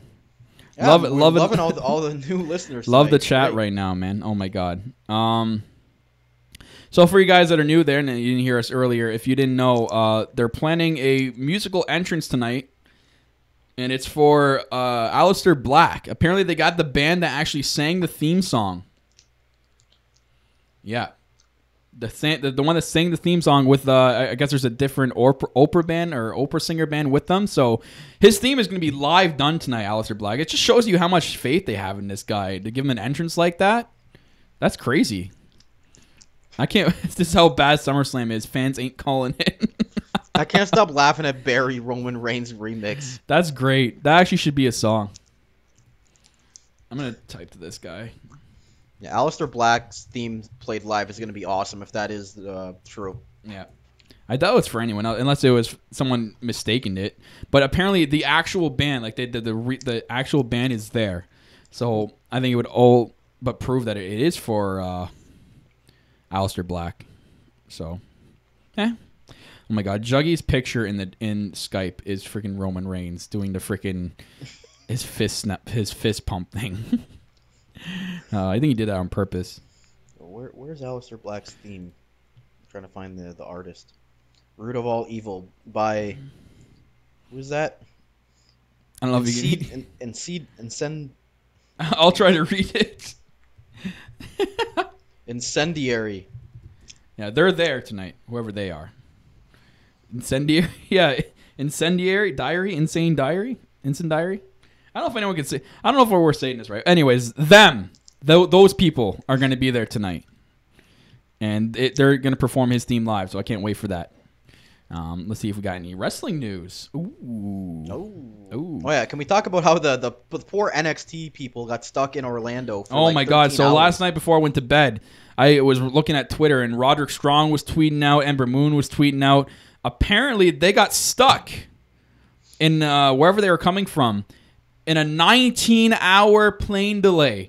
They didn't leave until 5 a.m. this morning. Actually, they didn't arrive till 5 a.m. this morning in Brooklyn. God, man. The worst sleep in an airport, and then you got to sleep and get ready for your matches tonight. You gotta get to your hotel in New York. Unbelievable. That sucks, man. Delta Airlines, get your shit together. Unbelievable. Vince should have sent his private jet. Pick them all up. So we have Seth Rollins news here, kind of. He reveals why he took the pedigree out of his moveset. He says, quote, "No, it's actually been very natural. It's not like I expected it to show up on Raw. Within moments, everyone loved me. Obviously, when I got hurt the first time, people were upset about it and felt for me personally. I came back and there was an instant excitement and buzz about my return, but I didn't expect people to instantly embrace me or trust me. So for me, it was a very organic process to go from where I am, or I was, to where I am now."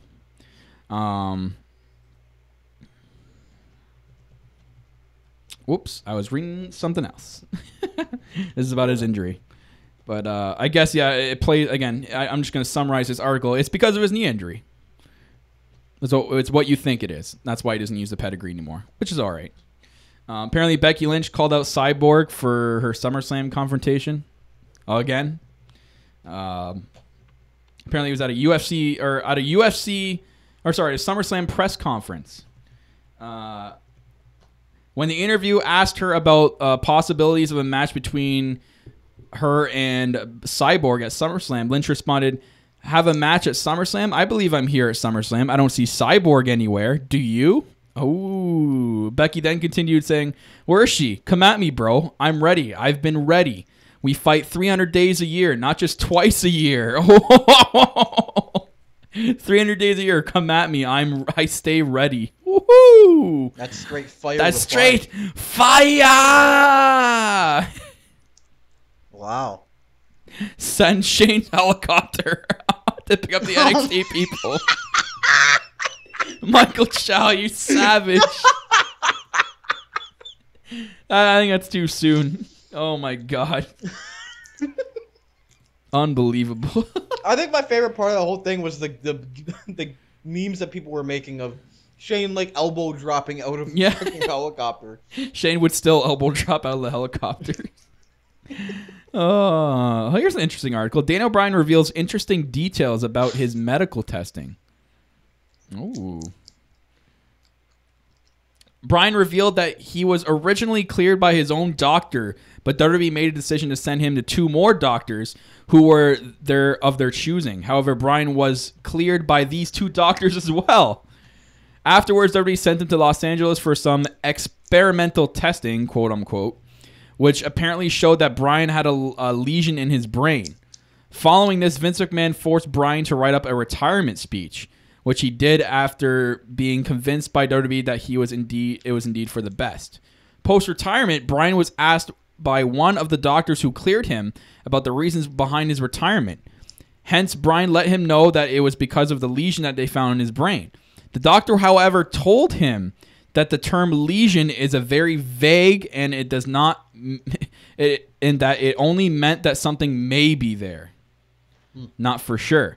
He also revealed that the test included that his reflexes were comparatively slower than that of other athletes, though they were still faster than an average man. Furthermore, he revealed that upon testing, his brain looked like that of a college football player, and his time off wrestling has held up to this point.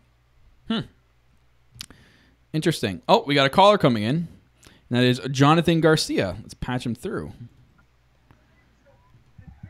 Hello, you are on the air, Jonathan Garcia. Yeah, man, what's up? What's going on? Who are you actually in the chat right now? Yeah. Which one are you? I was Master Great 63. Oh, okay. This is Master Great 63. All right, what's going on, man? Yeah. Nothing much, man. Just waiting for Takeover, bro. Oh God, same. Excited. So are you new to the podcast? Is this your first time? I'm just watching right now. I'm just watching Pete Dunne and Tyler Bate UK Championship. Unreal match. Chicago, right? Yeah, Chicago. Yeah. Nice. Is this your first time listening into this podcast? Like, did you just find this YouTube live stream or what?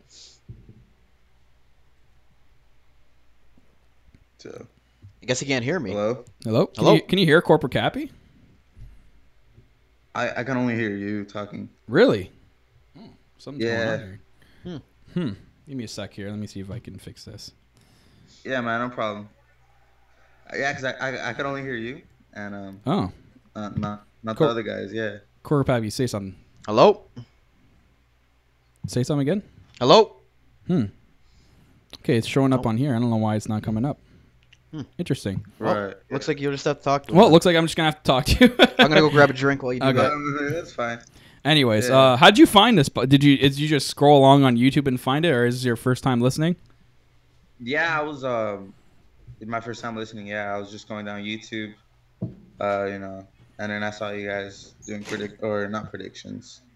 You guys were doing the Skype calls and just talking WWE. Yeah, this is actually like almost the second time we did this. We did this around WrestleMania time, and it worked out pretty good, so we decided to do it around SummerSlam. We don't do a lot of Skype calls often. We usually just do a Raw and SmackDown review show and like a weekly news show on Sundays. But what are you like most excited for tonight as Takeover in general? Yeah, so tonight I'm looking forward to obviously the main event, Rude and McIntyre. Which is being really underwhelmed over Twitter. Like, people are not looking forward to it. I'm like, well, how can you not look forward to these guys? Yeah, right? I mean, McIntyre and Rude. Right? Like, yeah. I don't think people see the big picture here. Right, yeah. And another one I'm looking forward to is Gargano. Yeah. And Almost. Yeah. They're going to put on a show. Yeah. People, again, that's one of the other dark horse matches of tonight. And I don't think people give Almost enough credit either. This guy is true workhorse, and what he's done since he's come to NXT is incredible. And now he's got a credible manager with him to kind of put him over a little bit. It's going to work out. So I think that's going to be a good match too. Right, but I mean, also looking forward to Ember Moon and Asuka. My girl Amber, I think. I honestly think Asuka's gonna retain. Yeah. But I mean, it's Ember Moon. It's a smart decision. Yeah. You can't call Asuka not undefeated. It's to me it's one of. How long is she undefeated? Like 500 something days. Yeah, almost like that. I think Corporate Cap is going to look up the exact amount or the exact date right now. Right. Yeah. But I think Triple H is going to do whatever he can to protect her from being undefeated. Yeah, dude. I mean, Triple H is doing a fantastic job with NXT, dude. He's killing it over there. Compared to Raw and SmackDown, NXT is just blowing them out of the water, dude. Like seriously. She won the title from Bayley at NXT Takeover Dallas on April 1st, 2016. So April 1st, 2016 is when she won the title from Bayley. Oh wow. So it's been over a year. Yeah, it's been a long time. Yeah. Right, yeah. I mean, that, it's not too much that happens. No. You said in the chat earlier you're excited for Adam Cole as well, too. Yeah. Adam Cole, dude. That's going to be awesome. I think he'll be in the front row again. Look, man, hopefully he's in the crowd today. That's what they did with McIntyre, I think. Yeah, and Rude. Rude did it too. Rude too, yeah. And then next thing you know, they're wrestling for the NXT brand, and Adam Cole, amazing wrestler, dude. Amazing. Yeah. Who's in a Bullet Club. Yeah, he's gonna. They're talking about making a Ring of Honor stable in NXT, which will either be right. Yeah, I heard about that. Which will either be held or run by Adam Cole himself or Roderick Strong. Which I see more Adam Cole maybe running that ROH stable for now and then later getting a title shot, and maybe Roderick Strong. I think Roderick Strong's due for at least one title run against Bobby Roode. So I think we're going to see. Yeah, because I mean, how long has he been down in NXT? I think a long time. Roderick Strong. He was in the Tag Team Classic, I think. Yeah. So that was last year? So yeah, almost a year. Or basically a year. I think it's going to be him, or sorry, not him. It's going to be Adam Cole, Bobby Fish, and Kyle O'Reilly in their ROH stable. So. Yeah. I mean, but yeah, Bobby Fish, Adam Cole, Roderick. I mean, we'll see what they do, dude. Yeah. I mean, so for SummerSlam. SummerSlam, obviously the main event. That's what I'm most looking forward to. Who do you got in that match? I got Lesnar retaining. Yeah. I mean, he's scheduled for Mercy. Yeah. So, I mean, card does subject to change though. They always tell you that, but you know what? Lesnar sees the dollar signs and he knows he can't go back into the U.S. doping agency until next year. So he knows he can still milk some money out of WWE. So he probably will retain. Then I think John Jones called him out. Yeah, that's a good money fight. UFC can make a lot of money out of that. It will, but I mean, the weight difference with John Jones and Lesnar is right. I think I seen that it was like 80 pounds. Who's gonna drop and who's gonna gain weight legally? Legally. Yeah. I mean, I don't see John Jones. I mean, if the fight was to happen, Lesnar would definitely win, dude. I think the UFC would need to drop it down to the middle. Like they both would need to lose and gain maybe at least 20 to 25 pounds. Cut it in the middle and then make it like what they were gonna call it, a super heavyweight fight or a super lightweight fight. Yeah. But I think the match is gonna happen. It's gonna happen regardless, no matter what happens with the doping agency or not. But yeah, ain't he still suspended? Mm-hmm. He's still got like a few months to do. Yeah, he's suspended till actually 2018. So he can't legally apply back into it and get approved until 2018. So he can milk whatever he can out of WWE. So if it was to happen, I mean, still a long time to come. So yeah. But Lesnar's gonna retain, dude. Yeah, it's a good prediction. I mean, I could see it. If not Lesnar, then Joe. Yeah. Sorry. Nothing about this match, but what are you least expecting, or what is your least favorite match of the whole card? I need to hear this. For SummerSlam, yeah, probably Cass and Big Show. Thank you. Thank you. Cass and Big Show, man. Like, it's freaking with Enzo in the shark cage. It's like, are you kidding me? Yeah, I hate that match. I cannot stand this match. It's like this whole thing with Enzo and Cass is just like so. I'm just like so over it, dude. You know? Yeah, who's sitting there wanting to see this? I'm leaving the room. I'm honestly leaving the room. Because look, Cass, I could see big things for Cass, but like if they keep him with Enzo, you know, and they have Big Show in it, how can you ever take this guy seriously when he's fighting Big Show and Enzo is suspended above the ring in a shark cage? You know? Right. But I mean that one. Rusev, Orton, no build. Who cares? Who cares? Like, what is Rusev and Orton gonna do for anybody? Let's be honest here. Yeah, but I mean, I don't know. Nakamura, Mahal. Looking forward. It's too predictable in my eyes. Nakamura can't lose that match. If you lose that match, I can't sit here and take Nakamura seriously. Yeah, and then another one is Neville and Tozawa. Yep. That one, I think it's on a pre-show. Yes, it is. It's most likely going to be either the first or second one. I just wish they didn't have the match earlier this week. That should have happened at SummerSlam. Tozawa winning should have happened at SummerSlam, not on Raw.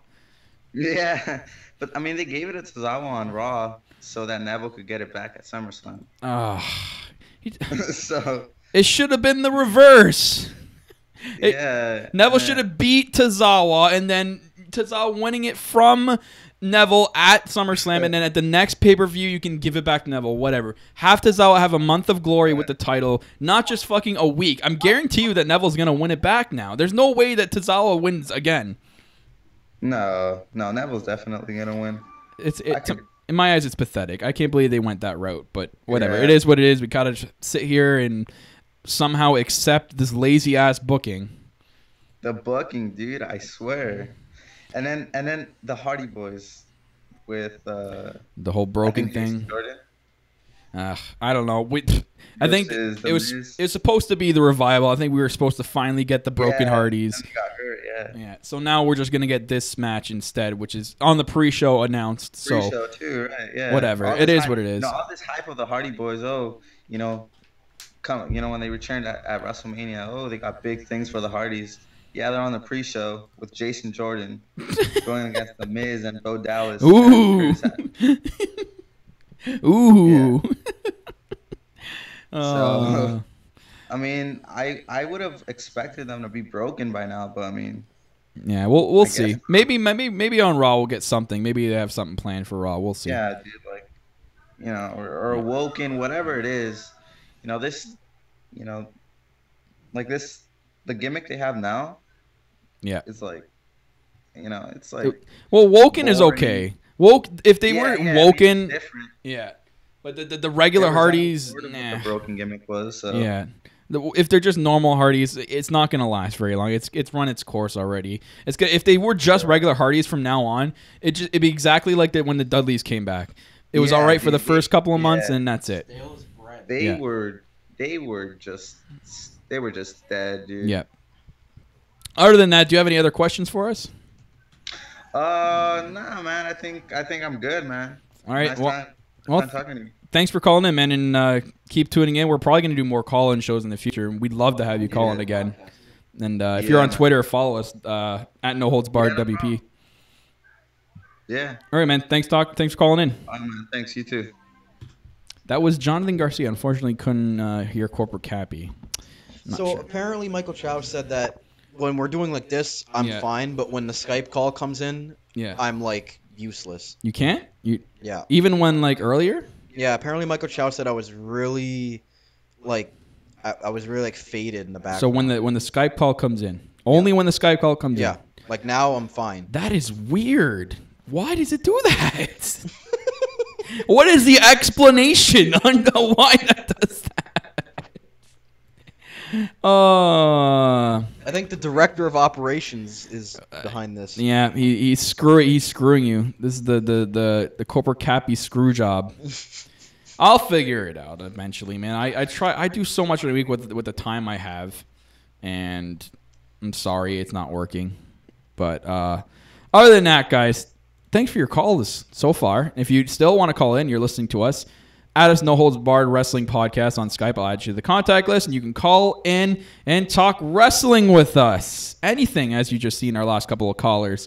And let's see who's alive still in chat. We got 5 people watching. We got Michael Chow, I'm assuming, and others. I really want to know if anyone's here in the chat that hasn't answered a trivia question already. I don't want to give another one out.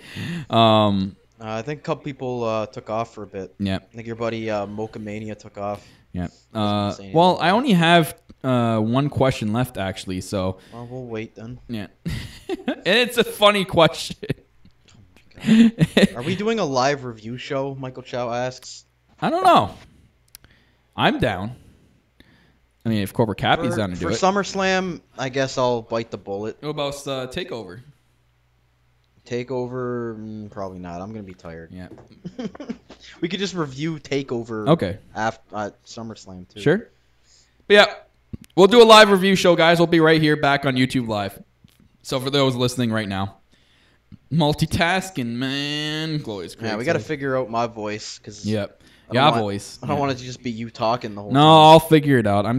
We're new to this YouTube Live thing. Master Great, I know you're just listening in for the first time and others listening in for the first time. This is the first time we're ever on YouTube Live, so give us usually when we're on Spreaker.com, and it's a really awesome like podcast app that you can download for Android and Apple devices, but it's so easier. The app we have for that on the computer here, it works so much better with Skype and everything. So it's the first time we're trying to do it with the OBS software and YouTube. So bear with us. We're trying our best here. And we usually do it on Spreaker. Yeah. Mocha-mania, where are ya, man? I don't know if he's still here anymore. I don't want to do this next trivia question unless there's someone else new. Yeah.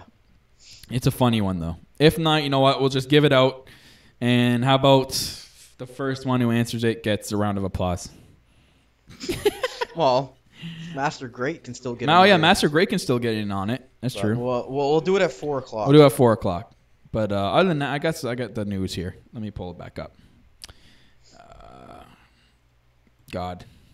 We've been talking about this all day long. I just want to get to the goddamn show right now. Right? I just want to see. I'm so intrigued about his entrance, Aleister Black. Yeah. Well, here's an article. Nakamura heavily favored to win tonight. Well, duh. Of course he's heavily favored to win. I don't know if anyone's seen it. I don't know if anyone watches the Tonight Show with Jimmy Fallon. Triple H was on it last night, and he actually body slammed Jimmy through the desk. And the desk like just implodes. Just absolutely implodes. I want to see Glorious Greg put Michael Chow through a table since their feud's going on. Yep. Oh, yeah, I brought something for you for the podcast. I forgot I brought it in my bag. Oh. Since we're in the new podcast room, in order to make the new podcast credible, we need to have a Sin Cara card in here. Oh, my God. Are you kidding me? We need to have, in order for the podcast to be credible. Oh, my God. We need to have a Sin Cara card. WWE Tops card. Are you serious? You know what? I'm gonna alternate the screen here to just my webcam. I'm gonna show everyone here this. I can't believe this. It is a Sin Cara card. I guess this makes the podcast credible. Sure, why not? Once I have it configured here, I'll do it. It's to stay in the podcast room. It's to stay here. Do I have to put it on the wall? No, you can put it somewhere in the shelf or something. In the shelf or something? Okay, let me take the thing off here. Oh my God. I can't believe this. I was waiting for the right day to bring it over, and I figured today, all-day podcast would be worth it. God. I can't wait to show people this. I found it one day, and I'm like, oh my God. All right, I'm going to transition the screen. See if I get it in the... I got to get it into the screen here so people actually see this. I don't see a video yet. Yeah, I know. I haven't transitioned yet.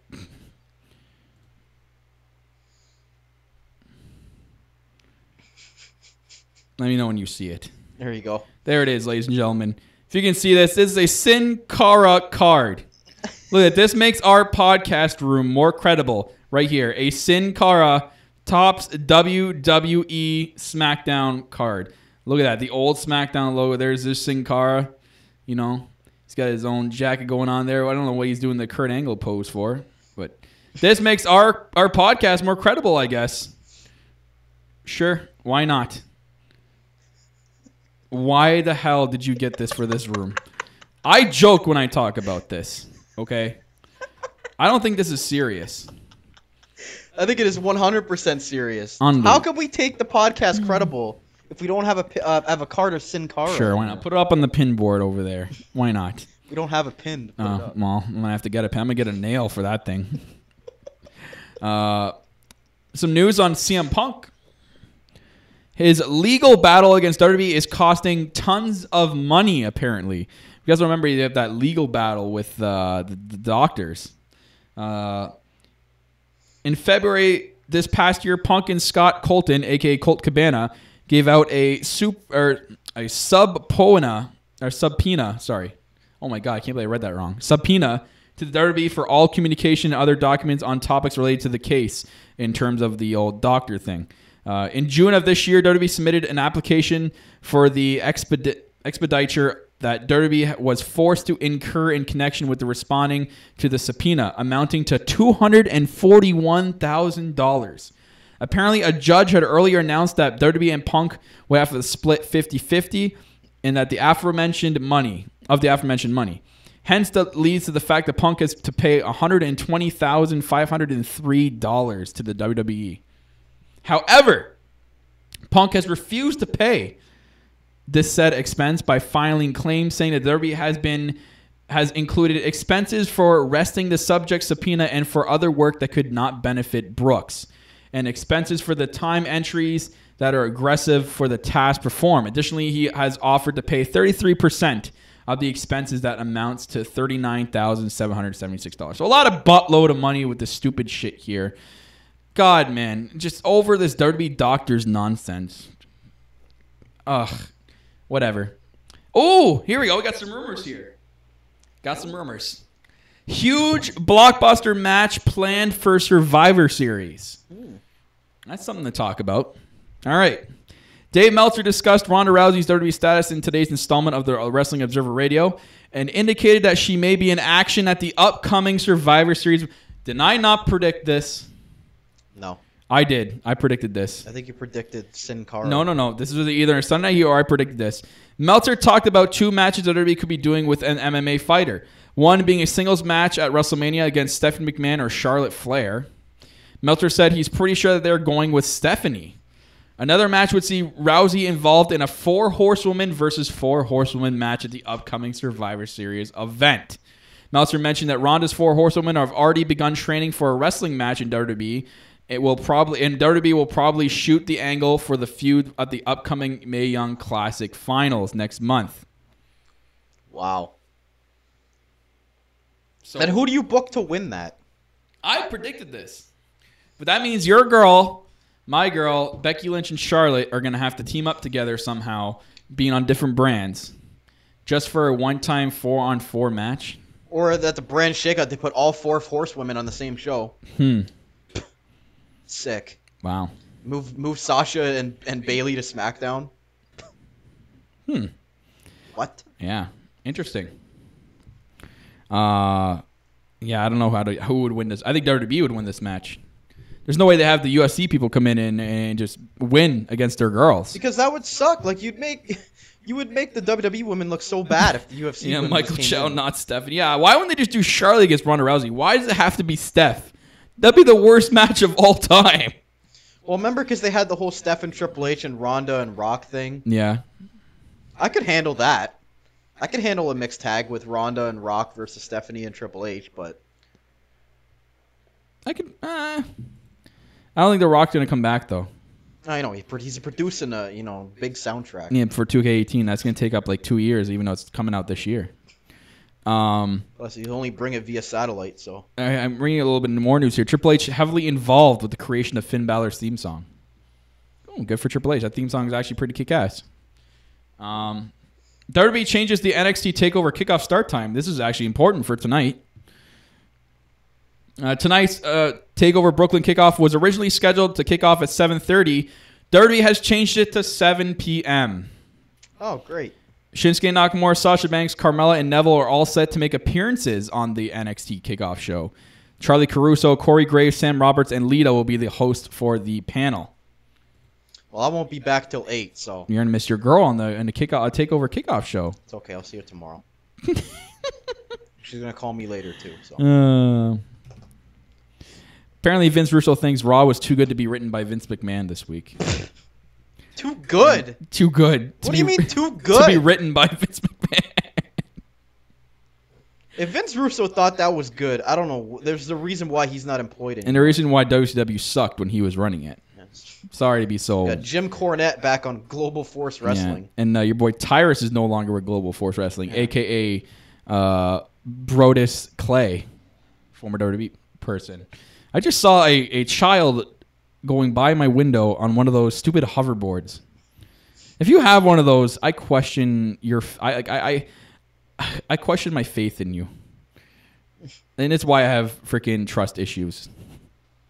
Because you have a hoverboard. Did anybody see Sasha and Braun Strowman at the stock exchange yesterday? No, I heard that Braun Strowman actually hit the gavel so hard it almost broke. He's so out of place there. Yeah. Speaking of appearances, oh my god. Alexa at the Yankees game, I'm done. That's it. Wearing the Yankees jersey and Aaron Judge with the New York Yankees WWE title with the Yankees side plates. I'm done. Yeah. My life is over. Oh, we got our girl Tiffany from That Ass Podcast. So we had Mocha Mania. Now we got Tiffany saying hi and showing some love. What's going on? And Tiffany has her own podcast, ladies and gentlemen, about relationships and whatnot. Anything to do with that. Her and Mocha Mania. And it's That Ass Podcast. Probably the best name I've ever heard for a podcast in history. It's funny because us and our other friend always used to say Dad Ass all the time. Yeah. And then we went and found Dad Ass Podcast. Yeah. And then we actually started listening to it. You guys do a really, really awesome podcast. James is in here with me, so that's Mocha Mania. Tell him we said hi and thanks for tuning in. He's had some great sound bites today. Yeah. Along with all you guys. Yeah. So go follow him, guys. That Ass Podcast. They're also on Twitter. Go follow them as well. Also saw she sent JD from NY. She sent them the 1993 Royal Rumble. Yeah, that was awesome. That's probably the craziest memorabilia I've ever seen in a while. It was in good condition, I think, too. So yeah, so go check them out, guys. Awesome supporters of the podcast, and we're huge supporters of their podcast. We've actually listened to them for a while. When James, I guess, first came in contact with me on Twitter this morning. I told him, man, I've actually been listening to you guys for a while. It's crazy. I didn't know he liked wrestling. I probably should have seen it. I'm pretty sure I seen him wearing the Sasha Glats or someone wearing them on the podcast, and it never clicked in. Yeah, I think we've both been subbed for a month or so. Yeah. Apparently Adam Cole has been seen on the flight to Brooklyn, so, we already knew he was going to be there. Yeah, so is Undertaker, but everybody just saying, "Oh yeah, Undertaker return confirmed." Yeah, he's confirming he's going to come out, even though he could be backstage. It was Tiffany wearing the Sasha Banks glass. She's got girl. Yeah, Tiffany, corporate Cappy here is a massive, massive Sasha Banks fan. The laptop in front of him right now, it's got Sasha Banks stickers all over him. That's how big of a fan he is. And every event we go to, he's dressed head to toe with Sasha Banks merch. Huge fan, huge fan. Speaking of your girl, so. You still keen on picking Sasha for that match? Not really. No? I'm going to go back and forth until the actual match starts. It's just the way it is. But I just think Sasha needs a big win.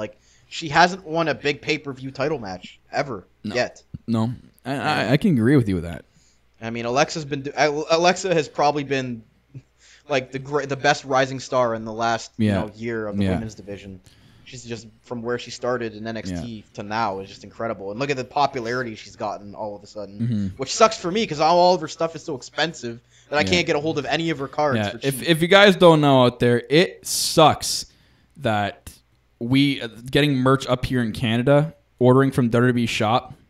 Join the show, guys. Blueberry ass. Love it. She loves Alexa too, man. Look at this. Let's talk about that ass. Yeah. That ass. It's not PG. Undertaker comes out and reveals Aleister Black is a legitimate son. Michael Chow, man, you're killing us. Anyways, what was I talking about? What the heck was I talking about? I don't even remember what the hell I was talking about. Anyways, yeah, I don't remember what I was talking about. It's all good. Something about the women.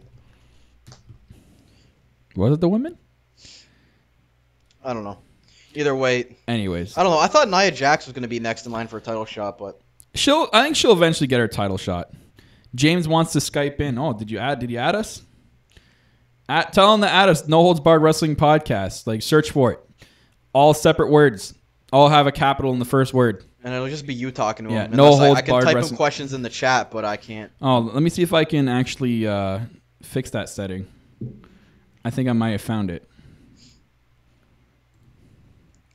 Let's see if you just keep an eye on the chat while I do this. I think this will work. But bear with me. If it doesn't, we'll give it a shot. How did Michael Chow hear you? He said he barely heard me. Oh, he barely heard you. Yeah. Okay. Anyways, you can add him into Skype if you want. How do I add him? Let me know. What do I have to search for? Or have him search No Holds Barred Wrestling Podcast. I will add him. If you hit the plus button. The plus button? Yeah, but we need to know what his Skype name is. What's his Skype name? Let me know so I can actually look for it. Michael Chow. If Undertaker came out and revealed Aleister Black as Illusion... I'm done, yo. I'm done if that ever happens. I'm done. So done. Oh, my God. Oh, what was it? Almost 4 now? Almost time, man. We've had a long day today. Well, I think I've cleaned 4 water bottles. He said he's going to add you one sec. Oh, he's going to add us. Oh, he's calling in right now, actually. Perfect. Let's patch him through. Hopefully I got this. I know you want to show video, but I don't have my webcam set up, so this is the best I can do. Hello? Oh, I gotta accept it. Do I gotta accept it? Hey guys. What's going on? Hi, how you doing? No, not bad, not bad. Thanks for taking my call. I appreciate it. Yeah. James. Man. Oh my God, man! You in the chat today, freaking great. I mean, are you guys as disgusted as I am about the build to this pay-per-view, about this SummerSlam, or as I call Summer Scam 2017? Yeah, 100%. I just want to do a quick test. Can you hear Cobra Cappy? I want to make sure. Did you hear him? No. Why? I haven't figured this out. It's okay. I'll ask him stuff in the chat. Yeah. Okay. He'll talk to you through the chat, so keep your eye on the chat. But anyways, yeah, we are 100% disgusted with this. How they killed it. How they killed it. They killed it all this week. I was okay. Like I had to be tolerable last week, but after this week, after Raw and SmackDown, killed it. Absolutely killed it. I can predict half of SummerSlam. I shouldn't have to be able to do that. It's pretty pathetic that the fact that I mean the number one thing that they did, they wanted to go ahead and put the Shield together and give everybody a moment when everybody's supposed to fucking care. So fine, all right, fine, we're gonna do that. But then at the same time, we you guys will face off at SummerSlam, you and Sheamus and Seth Rollins and Dean Ambrose. But Bray Wyatt and Finn Balor, well, it's too hot. We got to have you guys face tonight. SummerSlam coming early, guys. Oh, my God. The amount of times they said that, I'm like, done. Stop fucking telling him to say that. 28 times they went out of their way and said God. that. 28 times? They said it. And I lost count at that. It was so pathetic. And then the fact that you have the audacity to have Finn Balor and Bray Wyatt on Raw, and then Bray Wyatt pours a bucket of period blood on Finn Balor, and we're supposed to care, right? Oh, God. Cobra Cappy's dying right now. Oh, man. We're supposed to care. And they couldn't even say blood on the air. They called it a glucose syrup. Yeah. Who are these people? Glucose. Is that what comes out? If in a match someone gets a spot where they're cut, what is that glucose syrupy substance coming from his head? That's pathetic. And then they talked to that horrible interviewer in the back. that moron. Like every single, I love how the WWE like shoots their interview segments. Like they can't just end the segment; they have to show like 5 seconds of the interviewer looking awkward, and then they go, "Oh, Finn, what are you gonna do?" "Oh, Bray Wyatt's got his demons, and I've got mine." So they can't just be subtle and, "Oh, the demon's gonna show up at SummerSlam." No, we're gonna show the picture. Yeah, we're gonna advertise it in the advertisement in case you didn't get it. Yeah. He's gonna be at SummerSlam. In case you had no idea that he had a demon persona. Like, the entire crowd knows that. Why didn't you do the period blood substance week 2 and then have Bray Wyatt have his dumb promo in the ring? Have Bray Wyatt have an advantage in a feud for once. Have him beat down Finn Balor like a dog. Then have Finn Balor rise from the ashes when Bray Wyatt's in the dark and tease the demon over and over and over week after week. Right. And then have him show up at SummerSlam. It's true. It's true. They did this last year with Seth Rollins when the Demon King, and then Demon had to tell, and then Finn Balor had to tell a bedtime story about the Demon King. No. Just have him show up. Oh my God, it's so true. It's so true. In my eyes, they shouldn't have had the match this week. The match should not have happened. Period. They could have just had the segment. I would have been okay. And then listen, the abortion of the night will be Big Cass versus the man. Thank you. The buffets across the Northwest. The big show. The big slow. 22 years, and this guy's still in the business. Right. Why? Because the catering is so good. That's why he's still in the business. Oh my God. Apparently he's not even eating the catering. Guy's getting slim, but big show in 2017. There's no excuse. You don't have to be on TV. Get the fuck off the TV. Go down to the Performance Center. Help the big guys out. They need help down there. They need to take words from a guy that's been in the business as a big guy. But why does he have to be on TV?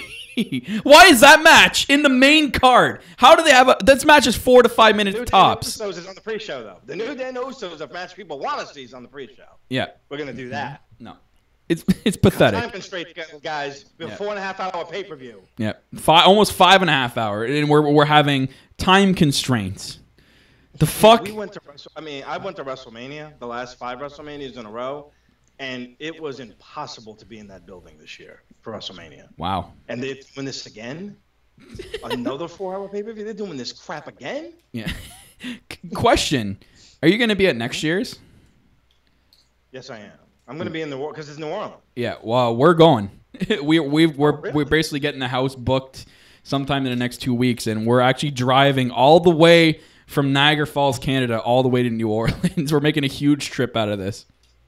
Yeah, Tiffany's gonna come too. I'm coming. We're going. I'm going to WrestleMania. Sweet. We're definitely meeting usually up. That's like the one event of the year where I'll spend a shitload of money to get to get seats that are like ninth row, or like 15th row or less. Nice. I don't really. Nice. So how much do those cost usually? But all the shit that goes around WrestleMania, like even WrestleCon and the other shit's like that's the real good shit. And NXT, that's the real good That's what we're looking forward to. Corporate Cappy wants to know how much those tickets run for the area you've said. The area that we sat in for WrestleMania, we were by the aisle. We were 10 rows back, and that cost us like $1,100. When we went to New Orleans, we were behind the commentary table. We were 9 rows back. So we were able to take the chair home, and that ran us like $980 each. Wow! On the first day that we got them. That's awesome. So you have that chair still at your house, basically, right? Yeah, I got all the chairs. Nice. That's dope. Well, we're going. We're going mainly for like the attractions around. We actually didn't care where we sit for Mania. We just kind of make it our bucket list thing. But we're going for like WrestleCon, as you said, WrestleMania Access, the Hall of Fame, all that jazz. We're going to be doing all that too. Awesome. I never went to Hall of Fame before, but it's pretty good to be there, though. For that. Especially with the class. Like, last year's class was pretty good, even though Natalia decided to be cringe on the mic like she's always cringe. But she had the audacity to say, like, and I quote, "It's like Owen Hart put me and Beth Phoenix together." That was a direct quote from Natalia. Oh, my God. Get off the stage. An embarrassment. You never even live up to the standards of Owen. Like, forget Brett. You haven't even lived up to that. Right. You haven't lived up the standards to Bruce Hart, and he's a joke. Michael Chow asked him a question. Michael Chow asked you a question. I'm going to read it to you now. He says, what is your reaction to the Lesnar breaking the streak since you were there? When we were there, when Lesnar broke the streak, when he did the third F5, we were all standing up, right? Yeah. So we're standing up, and we're thinking, okay, it's going to be a 2 count, and he counted 3. And we're like, what? And literally my friend fell on the floor. Like, it was like the Fred, it was like the Fred fucking Samson heart attack type of thing. Like Elizabeth coming to join you. Yeah. Type moment. Like, that's what it was. Like, I was in total, like, literally, like, I turned white as a ghost. I'm a black dude. Yep. Like, I'm like, what the fuck is just I almost cried. Me and Corporate Cappy were watching it at my house, and I was almost like, I almost need to be resuscitated. I almost died on the floor. I couldn't believe it, and I'm like, in my head, I'm like, come on, there had to have been a miscount. Where's the ref? Get back in here. He didn't count 3. I didn't believe it. Was it as silent as we saw it? Yeah, that's what we thought. Eventually, like, they fucked up. And the network lies to everybody, just so everybody knows. The bell never rang, so I don't know what the, like, I don't know what they're doing, but that's in the network. Wow. They put it in.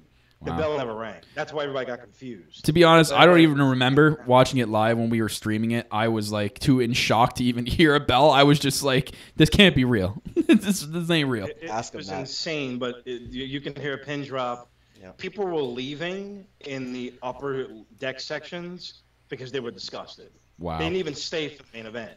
And there was like a little kid crying like uncontrollably near our section. Wow. And the security guard's trying to calm him down. And then the security guard actually said the words, and I quote, "It's okay, it doesn't count."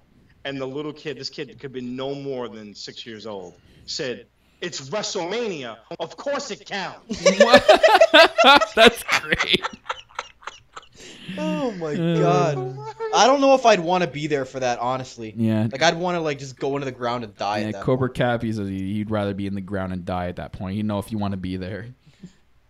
It was bad. It took a while for the card to, like, people to even get together and gather themselves for the rest of that shit. Yeah. But I mean, the main event, obviously, once the main event started, everybody kind of didn't forget about it, but they were all ready for Daniel Bryan to win. That's what I mean. WWE, I don't think actually thinks about how they place some matches. It goes back to even WrestleMania 18, if you remember, when they had The Rock and Hogan.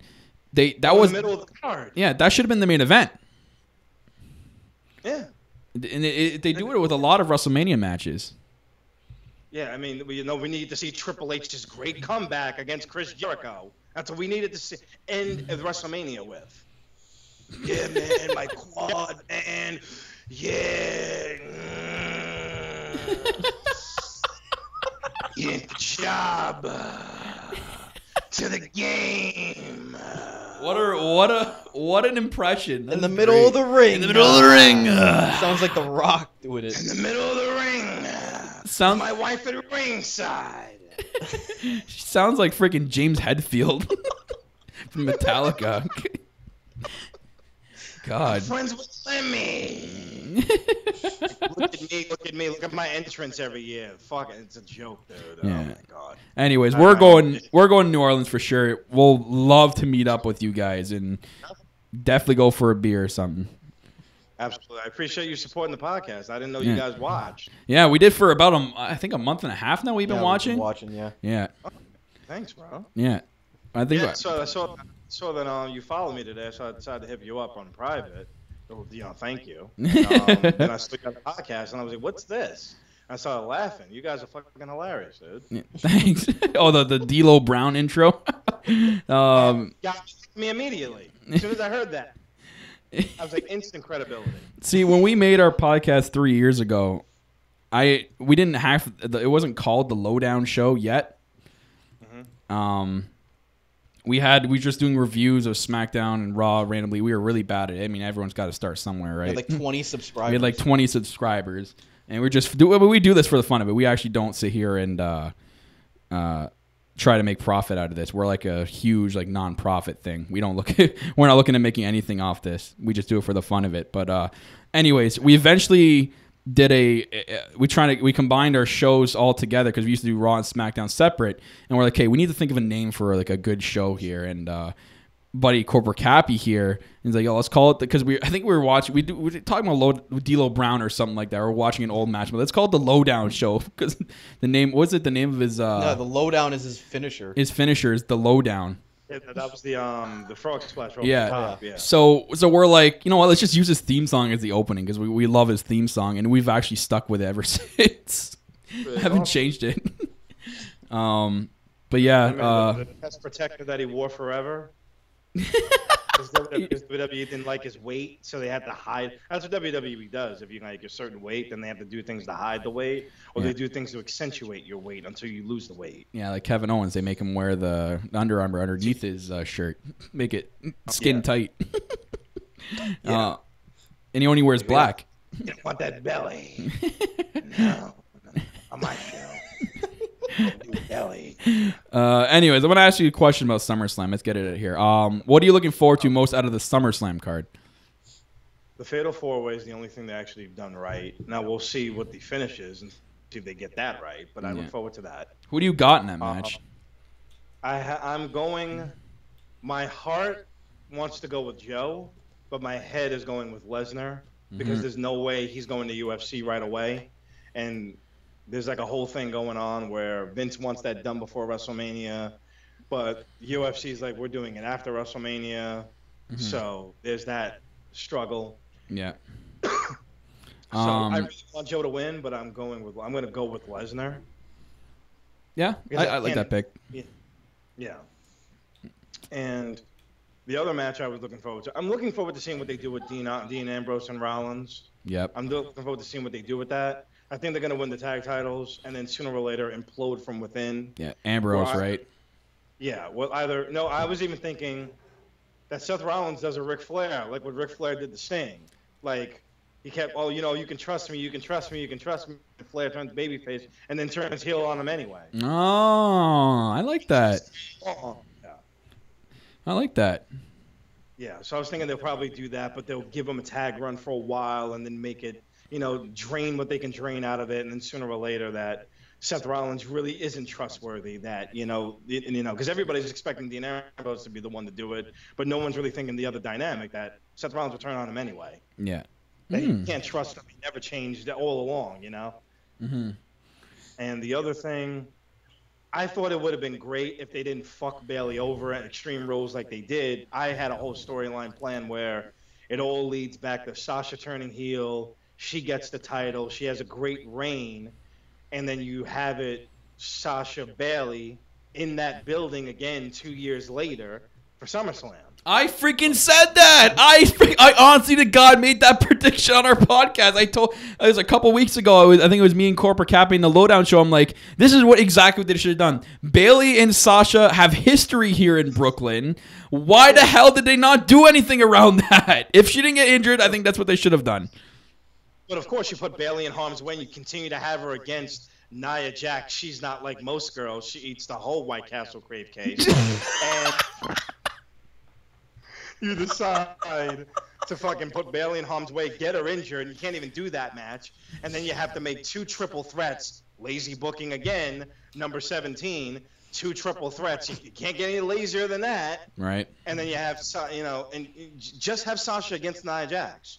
Number 1 contender, just by itself. And then you have Sasha against Alexa Bliss, which interesting, but you haven't done enough to make me care about the It was match. this week. Given Alexa great. Yeah, it's 1 week. You haven't done enough to make me care about the damn match. So it's like, am I supposed to care? No, it's like what you said, lazy booking, lazy ass booking, lazy dad ass booking. Jinder Mahal and Shinsuke Nakamura. 1 week of build. 1 promo. Terrible promos. That's why Nakamura is going to win. There's no way Jinder Mahal beats Shinsuke Nakamura here. It makes no sense. I said this right now. Nakamura should win, right? Now, if they did it right, if this company does things right, Nakamura wins, doesn't lose a match until WrestleMania 34. AJ Styles is the only person who should win the Royal Rumble and then faces Nakamura for the goddamn title. Could we all please see that live? Could we please all see that live next year? Please let this happen. Oh, God.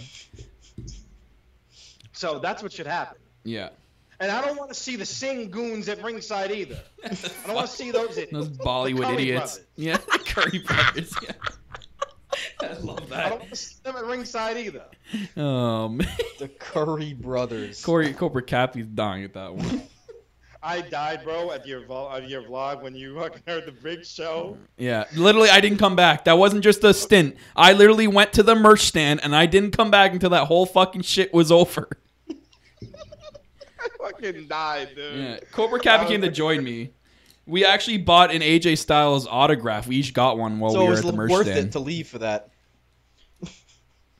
I swear to God. I mean, like, I can't get over how they screwed Baron Corbin.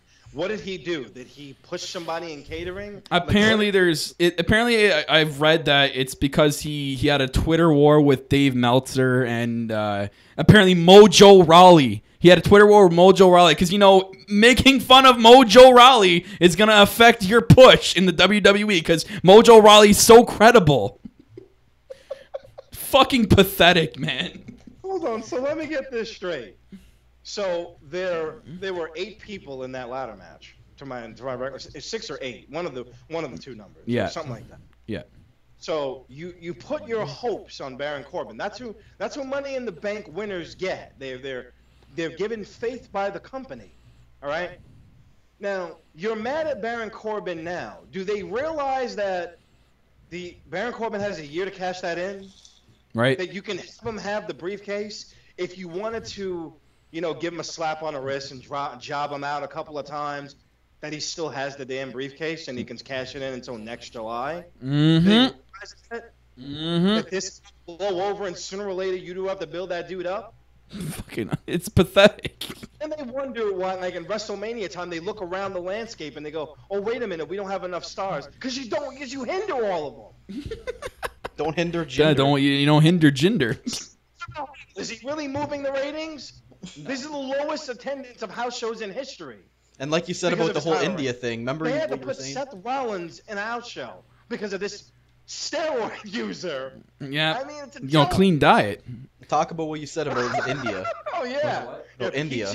Peaches and bananas in the morning. Yeah. And they're to be thinking that Jinder Mahal is just this top guy in India. No, he's not. They fucking love Roman Reigns over there. They have a shrine of that fucking guy over there. They don't give 2 shits about Jinder Mahal. Because they know he's Canadian. Jesus He's Christ. Canadian. Canadian, for God's sakes. The Canadian embassy fucking did a whole fucking thing and during their weekly meetings on his title reign, for God's sake. He's not moving the needle in India. No. And you want to know something? Everyone was criticizing Toronto for giving Mahal such a huge reaction. A lot of people don't know, and I don't know if you know this. Next to Toronto is a city called Brampton. It's literally Little India.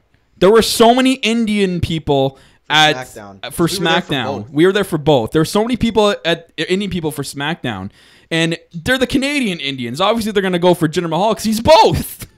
That's why he got a reaction. Vince shouldn't be mad. He should just look at his fucking demographic and where he's having his events and see that, oh shit, Brampton is a huge Indian community. That maybe that's why he got cheered on SmackDown. Oh, God, it's just such a joke. They have no idea. Honestly, like, I literally was thinking about it. I've been watching WWE 30 years, so I was thinking about it. Have I ever seen a bigger failure as champion? No, No. I haven't. Great Khali, It maybe. doesn't exist. Jack Swagger. Wait, Jack Swagger? Yeah, that was pretty bad.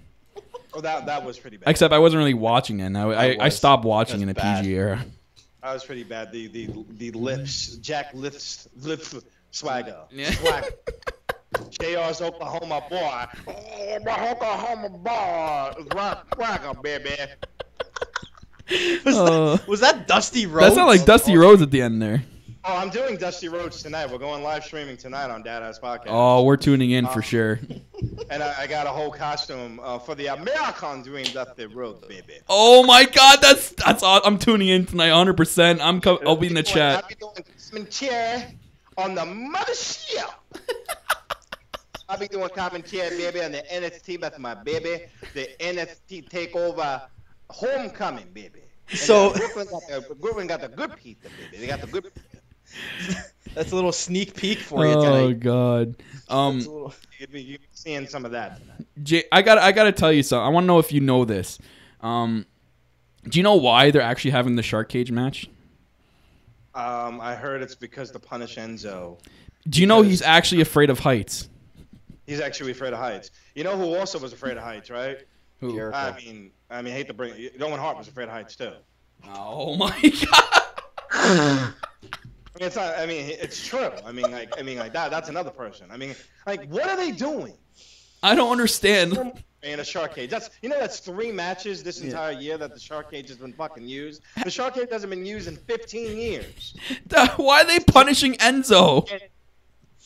Jerry Lawler was in a shark cage on Raw when Brett faced Isaac Yankem DDS in 1995, Oh my Isaac god. Yankem. and he had a nosebleed. And that was the last time the shark cage was used. And in 2017, Vince had an epiphany. We're gonna use.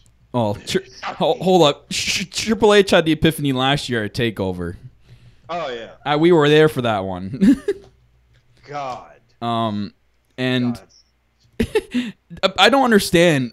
You can punish a wrestler. I mean, like, take Enzo off TV. That's probably punishment enough. But why you have to take his legitimate fear and put him in a cage 20 feet above the ring? They wonder why they can't create new stars, and they wonder why. You got Big Show in the match. Baron Corbin, the village idiot. That's what I call him on SmackDown. Oh my The god. village idiot. So let me get this straight. You're going to interfere in a match with your briefcase, but you're not going to cash in right away. On a down Jinder Mahal, you're going to walk away and then, wait a minute. Oh, I have the briefcase. I'm cashing now. Like, dude. He wasn't even going to do it. He had to think about it. Why do you have to think about it? How dumb is John Cena, by the way, to interfere in that? Yeah. You could have had a title match, you idiot. Yep. Stupid idiot. You stupid idiot. What are you interrupting for? Jericho should have came out and did that and put him on the list. Bigger failure than Damian Sandow in 2013 when he cashed against Cena. I mean, that was a bigger failure than that. I was so sad because I actually thought he was going to do it. He even made the briefcase leather. We need a petition. Someone out there kidnap Percy Watson. Fucking ass. Percy Watson. Be off our televisions because his commentary is the most useless thing in the damn world. I mean, Yeah, it's it's as bad. useless as ever before. It's a joke. Yeah. Absolutely. I said it earlier. I could have Bailey's inflatable buddy spin there or inflate there. Not saying a word, and it would be better commentator than Percy Watson. I mean, I'd rather have Mark Madden's tit.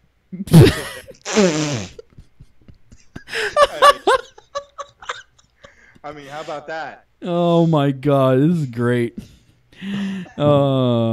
Anyways, we got to get to our last questionnaire, like our last SummerSlam trivia question before we end the podcast. So, but James, we honestly appreciate you calling in, Have man. him This is plug probably his podcast for the you, Lee. best thing ever. I'm just gonna plug your podcast one more time, guys. Check out his podcast, him and Tiffany, That Ass Podcast. They do a podcast about relationships and stuff like that. Go check him out. Go give him a subscribe and go give him a follow on Twitter.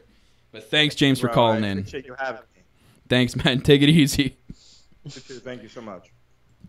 Oh my god. Wow. That was probably the best Twitter call Sorry I've ever to gotten. anyone else who called in today, but I'm sorry. That even tops Prince Jones's one from before. that was just a clusterfuck, Prince Jones. Yeah, his was just like booking, useless, ridiculous booking.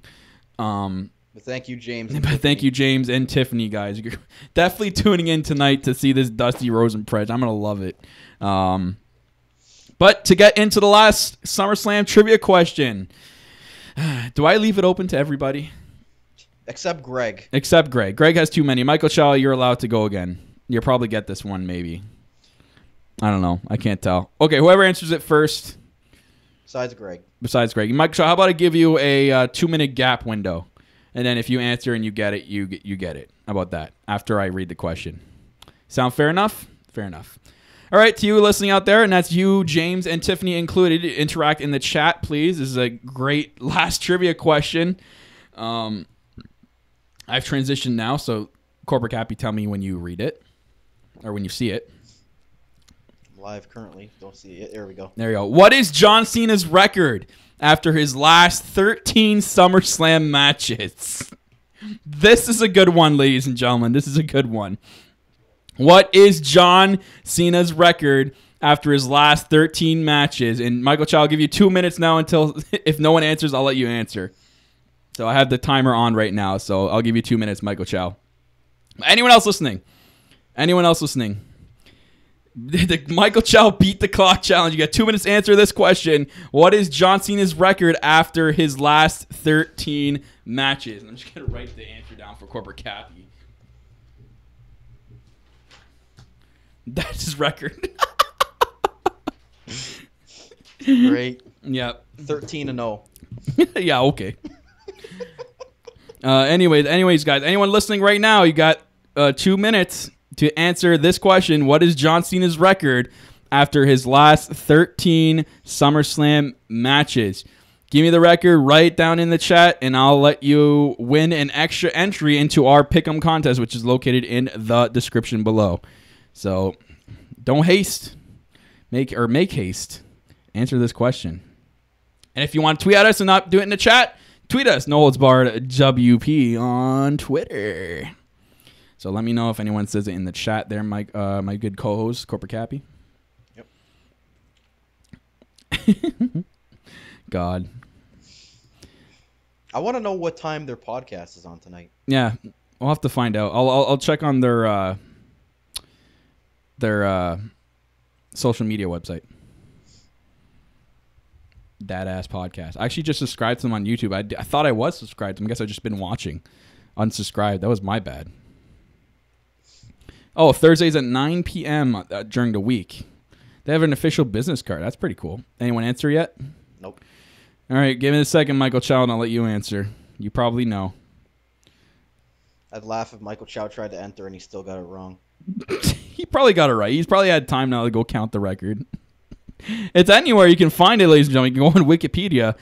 John Cena's record after his last 13 WrestleMania appearances. SummerSlam appearances, sorry. Let us know in the chat, and then you'll get an extra pick into the Pick'em contest. And it is a free-to-enter contest, and the winner will receive a Wrestle Crate done by us here at the podcast. It's in the description. It's in the description below. It's there. It's there. It's 100% there.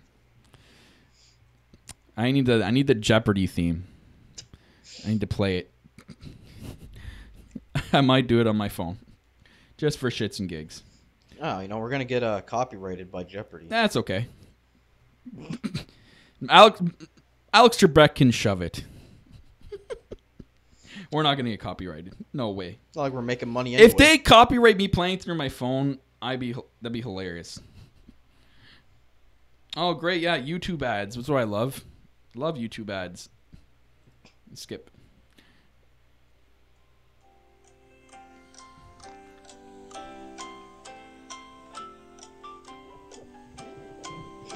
Probably way too loud. I'm sorry.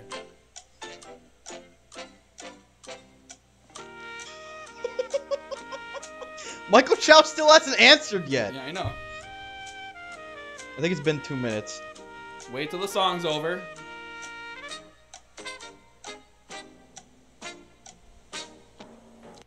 All right, Michael Chow, give us the answer. What is John Cena's record after his last 13 WrestleMania appearances? And someone else comes and snags it. I think Glorious Greg's won 3 times today. Michael Chow's won. Oh, yeah, it's 3 with the extra original entry. So Glorious Greg has had 4 entries today. If he doesn't win, that's a choke job. And I told you the percentage he has on his. It's crazy. Mason Dunbar also won today. Yeah. A couple new Mayo people. Saros, whatever his name is. I'm sorry. But yeah, going into the responses, Glorious Greg has a 23.5% chance of winning so far. The second is Mason with an 11.8%. Michael Chow, I actually don't know. I don't even like John Cena. Why the fuck would I know? I'm still leaving it on the screen. Whoever finds out, I will give him the extra entry. I'm just going to leave it on the screen until we find out his record. I told you his record. It's atrocious. So, any guess, Michael Chow, you can guess. No one else is answering. You could literally pick every single possible scenario. Just think of give us some bad records. Not too bad, but meet in the middle. Think about it. And it's got to equal 13. So, it's not that hard. I know you don't care about John Cena. You don't even like him. What would I know? Let's say I'll tell you this: it's not a winning record. How about that? Yeah, shocker. That's a leaked info. You just made TMZ's leaked info list. Maybe I should pick your SummerSlam and win my own crate. In the crate that you helped build. Oh, God. Can you edit this thing? I can edit this thing. You spelled SummerSlam wrong. No, I didn't. SumSlam. Did I actually? SumSlam. So at SumSlam. On the second question of course it's the one that matters. Who will walk out of SummerSlam, the Raw Women's Champion? SumSlam. SumSlam? Where do you that's the see way that? Kurt Angle says it, like WWE. Where do you see that? For second question, who will walk out of SummerSlam, Raw Women's Champion? Second question? That wasn't a trivia question. Pick your SummerSlam. Oh, and pick your SummerSlam. I thought you meant the show today. No. Oh, SumSlam. Yeah, it's SumSlam. It's Kurt Angle. WWE. WWE. Yeah, I can fix it right now. Did I really? Oh, I did. Look at that. SumSlam. I was too eager. Sometimes you don't see that stuff. No, it's a good thing you're here. It skips your eyes sometimes. There you your go. eyes do saved. things to you. Refresh it. It'll be okay. Michael Chow, come on, man. There you go. What is John Cena's record after his last 13 matches? After this, we're going to end the podcast. So, Michael Chow, please answer the question. Michael Chow, literally just start putting 0-13, 1-12. Just do it. There's no ties. Anyone else here? There's 5 people watching. 7 now. 7 7 people are watching. Someone please tell us John Cena's record in the last 13 Yeah, what is John Cena's record in the last 13 WrestleMania? It's a losing record. First one to get it gets an extra entry into the... I should put it for free WrestleMania tickets for whoever gets this right. This might be the... Everybody was rushing to get the answers earlier. Greg, no, don't you dare. Greg knows. Don't you dare, Greg. Greg, you know what? If you know, just wait. I'm going to give this a cap. Greg, if no one gets it, I'm going to end it. Swear to God. Nope. That's 14, Michael Chow. That's 14, Michael Chow. It's 13. It's 13. Long day for Michael Chow, man. He had to wake up early, so I'll give him a break. He's been trooping with us since 7 a.m. his time, so. 4-10. It's a good record out of 13. Are you going to include his freaking loss tomorrow? Yes, lost tomorrow if you count that. Michael Chow, you're almost there, buddy. Get over the hump. And there's no news. I can't. There's no news there. So we're gonna end it as soon as he answers this. I think we should. Almost.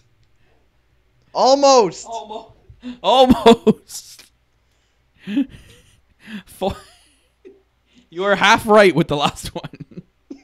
If you just counted the 13 right. Yay! Some guy came in. Match ended by DQ. What? Thank you, Leonid Korobov. What match ended by DQ? I don't know, but Michael Chow, you've got it finally. Finally get an extra you entry. Got it. Into Okay, the contest. You don't have to keep putting 5 and 8. Michael Chow, the legendary Michael Chow creative couldn't tell us when John Cena's record was. Disappointed. I think before we end the show, we should give a shout out to everybody who was listening today. Yeah. Thank you, everybody who was listening today. James and Tiffany from That Ass Podcast, Michael Chow TV, Glorious Greg, all the new listeners and all the old listeners. Thank you. If I can't get your names right away, Master Great 63, I think I remember. Among others, and apparently the new one here, Leonid Korobov. I'm from Russia. Ooh, Russia. Rusev fan. Anyways, guys, that's going to end it for our all-day podcast. Thank you for tuning in. Here's a long one for us. Definitely. Our predictions and all that stuff is in the first part of this podcast. Second part is all Skype and news-related stuff. So thank you for tuning in for the first time here on YouTube Live. We're definitely going to do more of this in the future. And we will see you next time for the Lowdown Show and the review show. Make sure you tune in on Sunday night for the review show for SummerSlam and Takeover. So enjoy the next 2 nights, guys. Enjoy the next 2 nights of wrestling, and we'll see you then.